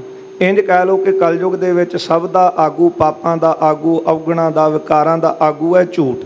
ਪਹਿਲਾਂ ਝੂਠ ਬੋਲਿਆ, ਬਾਕੀ ਕੰਮ ਸਾਰੇ ਬਾਅਦ ਵਿੱਚ ਹੋਣਗੇ। ਹੁਣ ਬੰਦਾ ਕਾਰੋਬਾਰ ਕਰ ਰਿਹਾ, ਸਭ ਤੋਂ ਪਹਿਲਾਂ ਝੂਠ ਮਾਰੇਗਾ ਤੇ ਕਿਸੇ ਨਾਲ ਧੋਖਾ ਕਰੇਗਾ, ਫਰੇਬ ਕਰੇਗਾ, ਠੱਗੀ ਮਾਰੇਗਾ। ਤੇ ਜੇ ਝੂਠ ਹੀ ਨਹੀਂ, ਸੱਚ ਬੋਲ ਕੇ ਕਵੇ ਕਿ ਵਸਤੂ ਇੰਨੇ ਦੀ ਹੈ ਤੇ ਪਾਪ ਹੋਵੇਗਾ ਹੀ ਨਹੀਂ। ਇਸ ਲਈ ਮਹਾਰਾਜ ਕਹਿੰਦੇ ਨੇ ਕਲਯੁਗ ਦੇ ਵਿੱਚ ਸਾਰਿਆਂ ਪਾਪਾਂ ਦਾ ਆਗੂ ਇਹ ਝੂਠ ਹੈ। ਕੂਰ ਵਿਕਾਰਨ ਕੀ ਰਾਜਧਾਨੀ, ਤੇ ਜਿਹੜਾ ਝੂਠ ਹੈ ਇਹ ਵਿਕਾਰਾਂ ਦੀ ਰਾਜਧਾਨੀ ਹੈ। ਜਿਸ ਤਰ੍ਹਾਂ ਪਹਿਲਾਂ ਬੇਨਤੀ ਕੀਤੀ ਹੈ ਕਿ ਕਿਸੇ ਦੇਸ਼ ਨੂੰ ਫਲੀਭੂਤ ਕਰਨ ਵਾਸਤੇ ਉਹਦੀ ਰਾਜਧਾਨੀ ਦੀ ਲੋੜ ਹੁੰਦੀ ਹੈ, ਤੇ ਜੇ ਰਾਜਧਾਨੀ ਚੰਗੀ ਹੋਵੇ ਤੇ ਦੇਸ਼ ਵੀ ਚੰਗਾ ਬਣਦਾ ਹੈ। ਵਿਕਾਰਾਂ ਦਾ ਦੇਸ਼ ਤਾਂ ਵੱਧਦਾ ਫੁੱਲਦਾ ਹੈ ਜੇ ਝੂਠ ਦੀ ਰਾਜਧਾਨੀ ਕਾਇਮ ਹੋਵੇ। ਤੇ ਵਿਕਾਰ ਕਲਯੁਗ ਦੇ ਵਿੱਚ ਆਗੂ ਹੈ ਸਾਰੇ ਪਾਪਾਂ ਦਾ, ਤੇ ਵਿਕਾਰ ਜਿਹੜਾ ਝੂਠ ਹੈ ਇਹ ਸਾਰੇ ਪਾਪਾਂ ਦੀ, ਔਗੁਣਾਂ ਦੀ, ਵਿਕਾਰਾਂ ਦੀ ਰਾਜਧਾਨੀ ਹੈ। ਜੋ ਕਰ ਨੇਮ ਕੂਰ ਨਹਿ ਕਹੈ, ਜਿਹੜਾ ਨੇਮ ਦੇ ਨਾਲ ਕੂੜ ਝੂਠ ਤੋਂ ਬਚ ਜਾਵੇ, ਨੇਮ ਬਣਾਵੇ। ਬਚਣਾ ਤੇ ਬਹੁਤ ਔਖਾ ਹੈ ਕਿਉਂਕਿ ਝੂਠ ਇਹ ਤਾਂ ਬੰਦਾ ਹਰ ਗੱਲ ਤੇ ਬੋਲ ਰਿਹਾ ਹੈ, ਛੋਟੇ ਤੋਂ ਛੋਟਾ, ਵੱਡੇ ਤੋਂ ਵੱਡਾ। ਬਚਪਨ ਤੋਂ ਹੀ ਆਦਤ ਪਾ ਦਿੰਦੇ ਆ ਬੱਚਿਆਂ ਨੂੰ ਝੂਠ ਬੋਲਣ ਦੀ, ਹਰ ਗੱਲ ਤੇ ਝੂਠ ਬੋਲਣਾ ਉਹ ਸਿੱਖ ਜਾਂਦੇ ਨੇ ਮਾਪਿਆਂ ਤੋਂ, ਤੇ ਬਾਅਦ ਵਿੱਚ ਉਹ ਫਿਰ ਆਪਣੇ ਕਿੱਤੇ ਦੇ ਵਿੱਚ ਹਰ ਕੰਮ ਦੇ ਵਿੱਚ ਝੂਠ ਦਾ ਸਹਾਰਾ ਲੈ ਕੇ ਤੁਰਦੇ। ਤੇ ਫਿਰ ਕਹਿੰਦੇ ਨੇ ਜੀ ਕਰੀਏ ਕਿ ਸਾਡਾ ਤੇ ਝੂਠ ਤੋਂ ਬਿਨਾਂ ਗੁਜ਼ਾਰਾ ਹੀ ਨਹੀਂ। ਗੁਜ਼ਾਰਾ ਕਿਸ ਤਰ੍ਹਾਂ ਨਹੀਂ? ਇਹ ਗੁਰੂ ਅਰਜਨ ਦੇਵ ਸਾਹਿਬ ਜੀ ਨੂੰ ਭਾਈ ਚੂੜ ਤੇ ਭਾਈ ਪੁਰੀਏ ਨੇ ਬੇਨਤੀ ਕੀਤੀ, ਜਿਹੜੇ ਨਗਰ ਦੇ ਚੌਧਰੀ ਸਨ। ਤੇ ਕਹਿੰਦੇ ਨੇ ਮਹਾਰਾਜ ਸਾਡਾ ਤੇ ਕੰਮ ਹੀ ਝੂਠ ਬੋਲਣਾ, ਝੂਠ ਦੇ ਨਾਲ ਹੀ ਤਾਂ ਸਾਡੀ ਕੁਰਸੀ ਗਾਂਹ ਨੂੰ ਵੱਧਦੀ, ਪਰ ਹੁਣ ਸਾਨੂੰ ਦੱਸੋ ਸਾਡੀ ਕਲਿਆਣ ਕਿਸ ਤਰ੍ਹਾਂ ਹੋਵੇ। ਮਹਾਰਾਜ ਨੇ ਦੱਸ ਦਿੱਤਾ ਕਿ ਝੂਠ ਸਾਰੇ ਵਿਕਾਰਾਂ ਦੀ ਰਾਜਧਾਨੀ ਹੈ। ਝੂਠ ਸਾਰੇ ਵਿਕਾਰਾਂ ਦਾ, ਔਗੁਣਾਂ ਦਾ, ਪਾਪਾਂ ਦਾ ਆਗੂ ਹੈ। ਇਸ ਲਈ ਮਹਾਰਾਜ ਕਹਿੰਦੇ ਜਿਹੜਾ ਆਪਣਾ ਨੇਮ ਬਣਾ ਲਵੇ ਨਾ ਕਿ ਮੈਂ ਝੂਠ ਨਹੀਂ ਬੋਲਣਾ, ਸੱਚ ਦਾ ਸਹਾਰਾ ਲੈਣਾ ਹੈ, ਤੇ ਗੁਰਦੇਵ ਕਹਿੰਦੇ ਹਨ ਉਹ ਫਿਰ ਇਹ ਝੂਠ ਤੋਂ ਬਚ ਸਕਦਾ ਹੈ। ਕਿਸ ਤਰ੍ਹਾਂ ਬਚਿਆ ਜਾ ਸਕਦਾ ਹੈ? ਜੋ ਕਰ ਨੇਮ ਕੂਰ ਨਹਿ ਕਹੈ, ਨੇਮ ਬਣਾ ਲਈ, ਹੌਲੀ ਹੌਲੀ ਯਤਨ ਕਰੀਏ, ਛੋਟੇ ਛੋਟੇ ਝੂਠ ਬੋਲਣੇ ਬੰਦ ਕਰੀਏ ਤੇ ਫੇਰ ਹੀ ਵੱਡੇ ਝੂਠਾਂ ਤੋਂ ਬਚਿਆ ਜਾ ਸਕਦਾ ਹੈ। ਜੇ ਝੂਠ ਬੋਲਣਾ ਬੰਦ ਕਰੀਏ ਤੇ ਪਾਪਾਂ ਦੀ ਨਿਵਰਤੀ ਹੁੰਦੀ ਹੈ। ਇਸ ਲਈ ਗੁਰਦੇਵ ਕਹਿੰਦੇ ਆਪਣਾ ਨੇਮ ਬਣਾ ਲਓ, ਅੱਜ ਤੋਂ ਨੇਮ ਬਣਾ ਲਓ। ਇਹ ਵੀ ਮਹਾਰਾਜ ਦੇ ਚਰਨਾਂ 'ਚ ਬੇਨਤੀ ਕਰੀਏ, ਸਤਿਗੁਰੂ ਤੁਹਾਡੇ ਚਰਨਾਂ 'ਚ ਆਏ ਉਪਦੇਸ਼ ਲੈਣ ਵਾਸਤੇ, ਕਿਰਪਾ ਕਰੋ ਜੋ ਉਪਦੇਸ਼ ਆਪ ਜੀ ਬਖਸ਼ਦੇ ਉਹਨਾਂ ਬਚਨਾਂ ਦੀ ਅਸੀਂ ਕਮਾਈ ਕਰ ਸਕੀਏ। ਗੁਰਦੇਵ ਕਹਿੰਦੇ ਹੌਲੀ ਹੌਲੀ ਨੇਮ ਬਣਾਓ, ਇਹ ਝੂਠ ਤੋਂ ਆਪਣਾ ਆਪ ਨੂੰ ਬਚਾ ਲਈਏ। ਤਿਨ ਕੋ ਮੁਕਤ ਸੁਗਮ ਹੀ ਆਹ। ਫਿਰ ਉਹਨਾਂ ਦੀ ਜਿਹੜੀ ਮੁਕਤੀ ਹੈ, ਕਲਿਆਣ ਸੁਗਮ ਹੁੰਦੀ ਹੈ, ਬਹੁਤ ਸੌਖੀ ਹੈ। ਕਿਉਂਕਿ ਬੰਦਾ ਪਾਪ ਕਰਦਾ ਹੈ ਤੇ ਬੰਧਨਾਂ ਦੇ ਵਿੱਚ ਵੱਜਦਾ ਹੈ ਤੇ ਫਿਰ ਮੁਕਤੀ ਪਾਉਣੀ ਬਹੁਤ ਕਠਿਨ ਹੈ। ਜਦੋਂ ਝੂਠ ਹੀ ਨਾ ਬੋਲਿਆ, ਪਾਪ ਕੀਤੇ ਹੀ ਨਾ, ਤੇ ਗੁਰਦੇਵ ਕਹਿੰਦੇ ਜਿਹੜੇ ਸੱਚ ਦਾ ਸਹਾਰਾ ਲੈ ਕੇ ਤੁਰਦੇ ਨੇ ਉਹਨਾਂ ਦੀ ਜਿਹੜੀ ਮੁਕਤੀ ਹੈ, ਉਹਨਾਂ ਦੀ ਕਲਿਆਣ ਸੁਖੈਨ ਹੋ ਜਾਂਦੀ ਹੈ। ਭੂਲ ਨਾ ਕੂਰ ਭਨੇ ਗੁਰ ਸਿੱਖ। ਜਿਹੜੇ ਗੁਰੂ ਕੇ ਸਿੱਖ ਨੇ ਉਹ ਭੁੱਲ ਕੇ ਵੀ ਝੂਠ ਨਾ ਬੋਲਣ। ਭੁੱਲ ਕੇ ਦਾ ਅਰਥ ਹੁੰਦਾ ਹੈ ਕਿ ਛੋਟੇ ਤੋਂ ਛੋਟਾ ਝੂਠ ਉਹ ਵੀ ਨਾ ਬੋਲੀ। ਪਰ ਉਹਨਾਂ ਦੇ ਤਾਂ ਹੀ ਗੁਰਦੇਵ ਕਹਿ ਰਹੇ ਨੇ ਜਿਹੜੇ ਸਿੱਖ ਹਨ, ਜਿਹੜੇ ਕਹਿੰਦੇ ਅਸੀਂ ਜੀ ਸਿੱਖ ਹਾਂ, ਹੁਣ ਗੁਰੂ ਕਾ ਪਾਇਆ ਬਾਣਾ ਤੇ ਗੁਰੂ ਦੀ ਸਿੱਖੀ ਨੂੰ ਧਾਰਨ ਕੀਤਾ ਤੇ ਲੋਕ ਦੇਖ ਕੇ ਕਹਿੰਦੇ ਹਨ ਇਹ ਗੁਰੂ ਨਾਨਕ ਸਾਹਿਬ ਦਾ ਸਿੱਖ ਹੈ, ਇਹਦੇ ਤੇ ਅੱਖਾਂ ਬੰਦ ਕਰਕੇ ਵਿਸ਼ਵਾਸ ਕਰ ਲਈਏ ਕਿਉਂਕਿ ਇਹਨੇ ਝੂਠ ਨਹੀਂ ਬੋਲਣਾ, ਇਹਨੇ ਗੁਰੂ ਦਾ ਬਾਣਾ ਪਾਇਆ। ਇਹੋ ਹੀ ਕਹਿੰਦੇ ਸੀ ਪੁਰਾਣੇ ਸਮਿਆਂ ਵਿੱਚ। ਇਹ ਵੀ ਸੁਣਨਾ ਕਿ ਜਿੱਥੇ ਬਾਣੀ ਵਾਲੇ ਨੇ ਆ ਕੇ ਖਲੋ ਜਾਣਾ ਤੇ ਉਹਦਾ ਇੰਨਾ ਅਦਬ ਸਤਿਕਾਰ ਹੋਣਾ ਕਿ ਸਾਰੀ ਪਰਾਂ ਨੇ ਫੈਸਲਾ ਹੀ ਜਿਹੜਾ ਉਹਦੇ ਤੇ ਛੱਡ ਦੇਣ ਕਿ ਗੁਰੂ ਕਾ ਸਿੱਖ ਹੈ, ਜੋ ਫੈਸਲਾ ਕਰੇਗਾ ਇਹ ਸਾਰੀ ਪਰਾਂ ਨੂੰ ਮਨਜ਼ੂਰ ਹੋਵੇਗਾ। ਇਸ ਲਈ ਮਹਾਰਾਜ ਕਹਿੰਦੇ ਜਿਹੜੇ ਗੁਰੂ ਕੇ ਸਿੱਖ ਨੇ ਉਹ ਭੁੱਲ ਕੇ ਵੀ ਝੂਠ ਦਾ ਸਹਾਰਾ ਨਾ ਲੈਣ, ਆਪਣੇ ਆਪ ਨੂੰ ਝੂਠ ਤੋਂ ਬਚਾ ਕੇ ਰੱਖਣ। ਕਸ਼ਟ ਸਹਿਤ ਨਹਿ ਭਵੈ ਭਵਿੱਖ। ਫਿਰ ਉਹ ਭਵਿੱਖ ਦੇ ਵਿੱਚ ਆਉਣ ਵਾਲੇ ਸਮੇਂ ਦੇ ਵਿੱਚ ਜਮਾਂ ਦੇ ਵਸ ਪੈ ਕਰਕੇ ਦੁੱਖ ਨਹੀਂ ਸਹਾਰਦਾ। ਬਸ ਦੁੱਖਾਂ ਦਾ ਮੂਲ ਹੀ ਝੂਠ ਹੈ। ਝੂਠ ਬੋਲੇ, ਪਾਪ ਕੀਤੇ, ਜਿਹੜੇ ਪਾਪ ਕੀਤੇ, ਮਾੜੇ ਕਰਮ ਕੀਤੇ ਹਨ, ਉਹਨਾਂ ਦਾ ਫਲ ਫਿਰ ਦੁੱਖ ਹੁੰਦਾ ਹੈ। ਜੇ ਮਹਾਰਾਜ ਕਹਿੰਦੇ ਨੇਮ ਬਣਾ ਲਈਏ, ਝੂਠ ਤੋਂ ਬਚ ਜਾਈਏ, ਗੁਰੂ ਕੇ ਸਿੱਖ ਭੁੱਲ ਕੇ ਵੀ ਝੂਠ ਨਹੀਂ ਬੋਲਦੇ ਤੇ ਜੇ ਭਵਿੱਖ ਦੇ ਵਿੱਚ ਫਿਰ ਉਹ ਦੁਖੀ ਨਹੀਂ ਹੁੰਦੇ। ਗੁਰ ਤੇ ਸੁਨ ਪੁਰੀਆ ਪੁਨ ਭਨੈ। ਜਦੋਂ ਗੁਰੂ ਸਾਹਿਬ ਜੀ ਦਾ ਉਪਦੇਸ਼ ਇਹਨਾਂ ਨੇ ਸੁਣਿਆ, ਇਹ ਦੋਵਾਂ ਚੌਧਰੀਆਂ ਨੇ, ਭਾਈ ਪੁਰੀਆ ਜੀ ਸੁਣ ਕੇ ਕਹਿਣ ਲੱਗੇ ਕੂਰ ਬਿਨਾ ਨਹਿ ਚੌਧਰ ਬਣੈ। ਕਹਿਣ ਲੱਗੇ ਮਹਾਰਾਜ ਸਾਨੂੰ ਇਹ ਵੀ ਦੱਸੋ ਕਿ ਝੂਠ ਤੋਂ ਬਿਨਾਂ ਸਾਡਾ ਚੌਧਰਪੁਣਾ ਕਿਸ ਤਰ੍ਹਾਂ ਕਾਇਮ ਰਹੇਗਾ। ਅਸੀਂ ਨਗਰ ਦੇ ਚੌਧਰੀ ਹਾਂ ਤੇ ਸਾਡਾ ਚੌਧਰਪੁਣਾ ਤਾਂ ਹੀ ਚੱਲੇਗਾ ਜੇ ਝੂਠ ਬੋਲਾਂਗੇ। ਝੂਠ ਤੋਂ ਬਿਨਾਂ ਤੇ ਸਾਡਾ ਕੰਮ ਚੱਲ ਹੀ ਨਹੀਂ ਸਕਦਾ। ਇਹ ਝੂਠ ਤੋਂ ਅਸੀਂ ਕਿਸ ਤਰ੍ਹਾਂ ਬਚੀਏ। ਝੂਠ ਬਿਨਾ ਨਾ ਹੋਏ ਗੁਜ਼ਰਾਨ। ਤੇ ਝੂਠ ਤੋਂ ਬਿਨਾਂ ਸਾਡਾ ਗੁਜ਼ਾਰਾ ਨਹੀਂ ਹੁੰਦਾ। ਅਕਸਰ ਹੀ ਇਹ ਕਈਆਂ ਤੋਂ ਗੱਲ ਸੁਣਨ ਲਈ ਮਿਲਦੀ ਹੈ ਕਿ ਸਾਡਾ ਜੀ ਕੰਮ ਹੀ ਹੈ, ਸਾਡਾ ਤੇ ਕਿੱਤਾ ਹੀ ਇਹ ਹੈ। ਹਾਂ ਤਾਂ ਇਹ ਗੁਰੂ ਕੇ ਸਿੱਖ ਮੰਨਦੇ ਤਾਂ ਆਪਾਂ ਗੁਰੂ ਸਾਹਿਬ ਨੂੰ ਆ, ਗੁਰੂ ਸਾਹਿਬ ਨੂੰ ਮੰਨਦੇ ਹਾਂ, ਗੁਰੂ ਦੀ ਮੰਨਣੀ ਬਹੁਤ ਔਖੀ ਸਾਡੇ ਲਈ। ਇਸ ਲਈ ਕਹਿਣ ਲੱਗੇ ਮਹਾਰਾਜ ਸਾਡਾ ਕੰਮ, ਸਾਡਾ ਗੁਜ਼ਾਰਾ ਕਿਸ ਤਰ੍ਹਾਂ ਚੱਲੇਗਾ ਝੂਠ ਤੋਂ ਬਿਨਾਂ। ਝਗੜੇ ਪਰੇ ਅਨਕ ਹੀ ਹਾਨ। ਜਿੰਨੇ ਵੀ ਝਗੜੇ ਪੈਂਦੇ ਹਨ ਸਾਰੇ ਅਸੀਂ ਝੂਠ ਬੋਲ ਕੇ ਉਹਨਾਂ ਦਾ ਫੈਸਲਾ ਕਰਾਉਨੇ ਹਾਂ। ਸ਼੍ਰੀ ਅਰਜਨ ਸੁਨ ਤਬਹਿ ਕਿਰਪਾਲਾ। ਜਦੋਂ ਕਿਰਪਾਲੂ ਸਤਿਗੁਰੂ ਗੁਰੂ ਅਰਜਨ ਦੇਵ ਸਾਹਿਬ ਜੀ ਨੇ ਇਹਨਾਂ ਦੀ ਇਹ ਗੱਲ ਸੁਣੀ ਹੈ, ਕਹਿਓ ਕਰੋ ਨਿਜ ਪੁਰ ਧਰਮਸ਼ਾਲਾ। ਸਤਿਗੁਰੂ ਜੀ ਕਹਿਣ ਲੱਗੇ ਫਿਰ ਸਾਡਾ ਇਹ ਬਚਨ ਕਮਾਓ। ਬਚਣਾ ਚਾਹੁੰਦੇ ਹੋ ਨਾ। ਪਹਿਲੀ ਗੱਲ ਬੰਦੇ ਨੂੰ ਪਤਾ ਹੀ ਨਹੀਂ ਲੱਗਦਾ ਕਿ ਮੇਰੇ ਅੰਦਰ ਰੋਗ ਕਿੰਨੇ। ਜੇ ਰੋਗਾਂ ਦਾ ਪਤਾ ਲੱਗੇ ਤੇ ਫਿਰ ਉਹਦੀ ਉਹ ਦਵਾਈ ਲਵਾਂਗੇ ਨਾ। ਹੋਰ ਬਾਹਰ ਮੁਖੀ ਸਰੀਰ ਨੂੰ ਕੋਈ ਰੋਗ ਹੋਇਆ ਤੇ ਰੋਗ ਦੀ ਨਿਵਰਤੀ ਤਾਂ ਹੋਵੇਗੀ ਜੇ ਉਹਦੀ ਔਸ਼ਧੀ ਮਿਲੇ ਤੇ ਔਸ਼ਧੀ ਤਾਂ ਲਵਾਂਗੇ, ਰੋਗ ਦਾ ਪਤਾ ਲੱਗੇ। ਰੋਗਾਂ ਦਾ ਪਤਾ ਕਰਨ ਵਾਸਤੇ ਚੰਗੀਆਂ ਚੰਗੀਆਂ ਮਸ਼ੀਨਾਂ ਅਜਾਈਆਂ ਨੇ, ਉਹ ਦੱਸਦੀਆਂ ਨੇ ਸਰੀਰ ਨੂੰ ਸਕੈਨ ਕਰਕੇ ਕਿ ਇਹਦੇ ਵਿੱਚ ਕਿਹੜੀ ਪ੍ਰੋਬਲਮ। ਇਸੇ ਤਰ੍ਹਾਂ ਜਿਹੜਾ ਵਿਕਾਰ ਅੰਦਰ ਹੈ, ਜੇ ਗੁਰੂ ਕਿਰਪਾ ਕਰੇ ਤੇ ਫਿਰ ਹੀ ਪਤਾ ਲੱਗਦਾ ਕਿ ਸਾਡੇ ਅੰਦਰ ਫਲਾਣਾ ਰੋਗ ਹੈ। ਜਿਸ ਤਰ੍ਹਾਂ ਇਹਨਾਂ ਨੇ ਆ ਕੇ ਬੇਨਤੀ ਕੀਤੀ ਮਹਾਰਾਜ ਸਾਡੇ ਅੰਦਰ ਇਹ ਵਿਕਾਰ ਹੈ, ਕਿਰਪਾ ਕਰੋ, ਇਹ ਵਿਕਾਰ ਦੀ ਨਿਵਰਤੀ ਕਿਸ ਤਰ੍ਹਾਂ ਹੋ ਸਕਦੀ। ਤੇ ਗੁਰੂ ਅਰਜਨ ਦੇਵ ਸਾਹਿਬ ਸੱਚੇ ਪਾਤਸ਼ਾਹ ਸਤਿਗੁਰੂ ਜੀ ਪੂਰਾ ਵੈਦ ਸਤਿਗੁਰੂ ਹੈ। ਜਿਹੜਾ ਵੀ ਮਹਾਰਾਜ ਦੀ ਸ਼ਰਨ ਵਿੱਚ ਆਉਂਦਾ ਹੈ, ਜੋ ਜੋ ਦਿਸੈ ਸੋ ਸੋ ਰੋਗੀ, ਉਹ ਰੋਗ ਰਹਿਤ ਮੇਰਾ ਸਤਿਗੁਰੂ ਜੋਗੀ। ਜਿਹੜਾ ਪੂਰਾ ਗੁਰੂ ਹੈ ਉਹ ਰੋਗਾਂ ਤੋਂ ਨਿਵਰਤੀ ਦੇਣ ਵਾਲਾ ਹੈ, ਪੂਰਾ ਵੈਦ ਹੈ। ਗੁਰੂ ਅਰਜਨ ਦੇਵ ਸਾਹਿਬ ਮਹਾਰਾਜ ਕਹਿਣ ਲੱਗੇ ਫਿਰ ਇੱਕ ਕਰਮ ਕਰੋ। ਉਹ ਕਰਮ ਕਿਹੜਾ ਹੈ?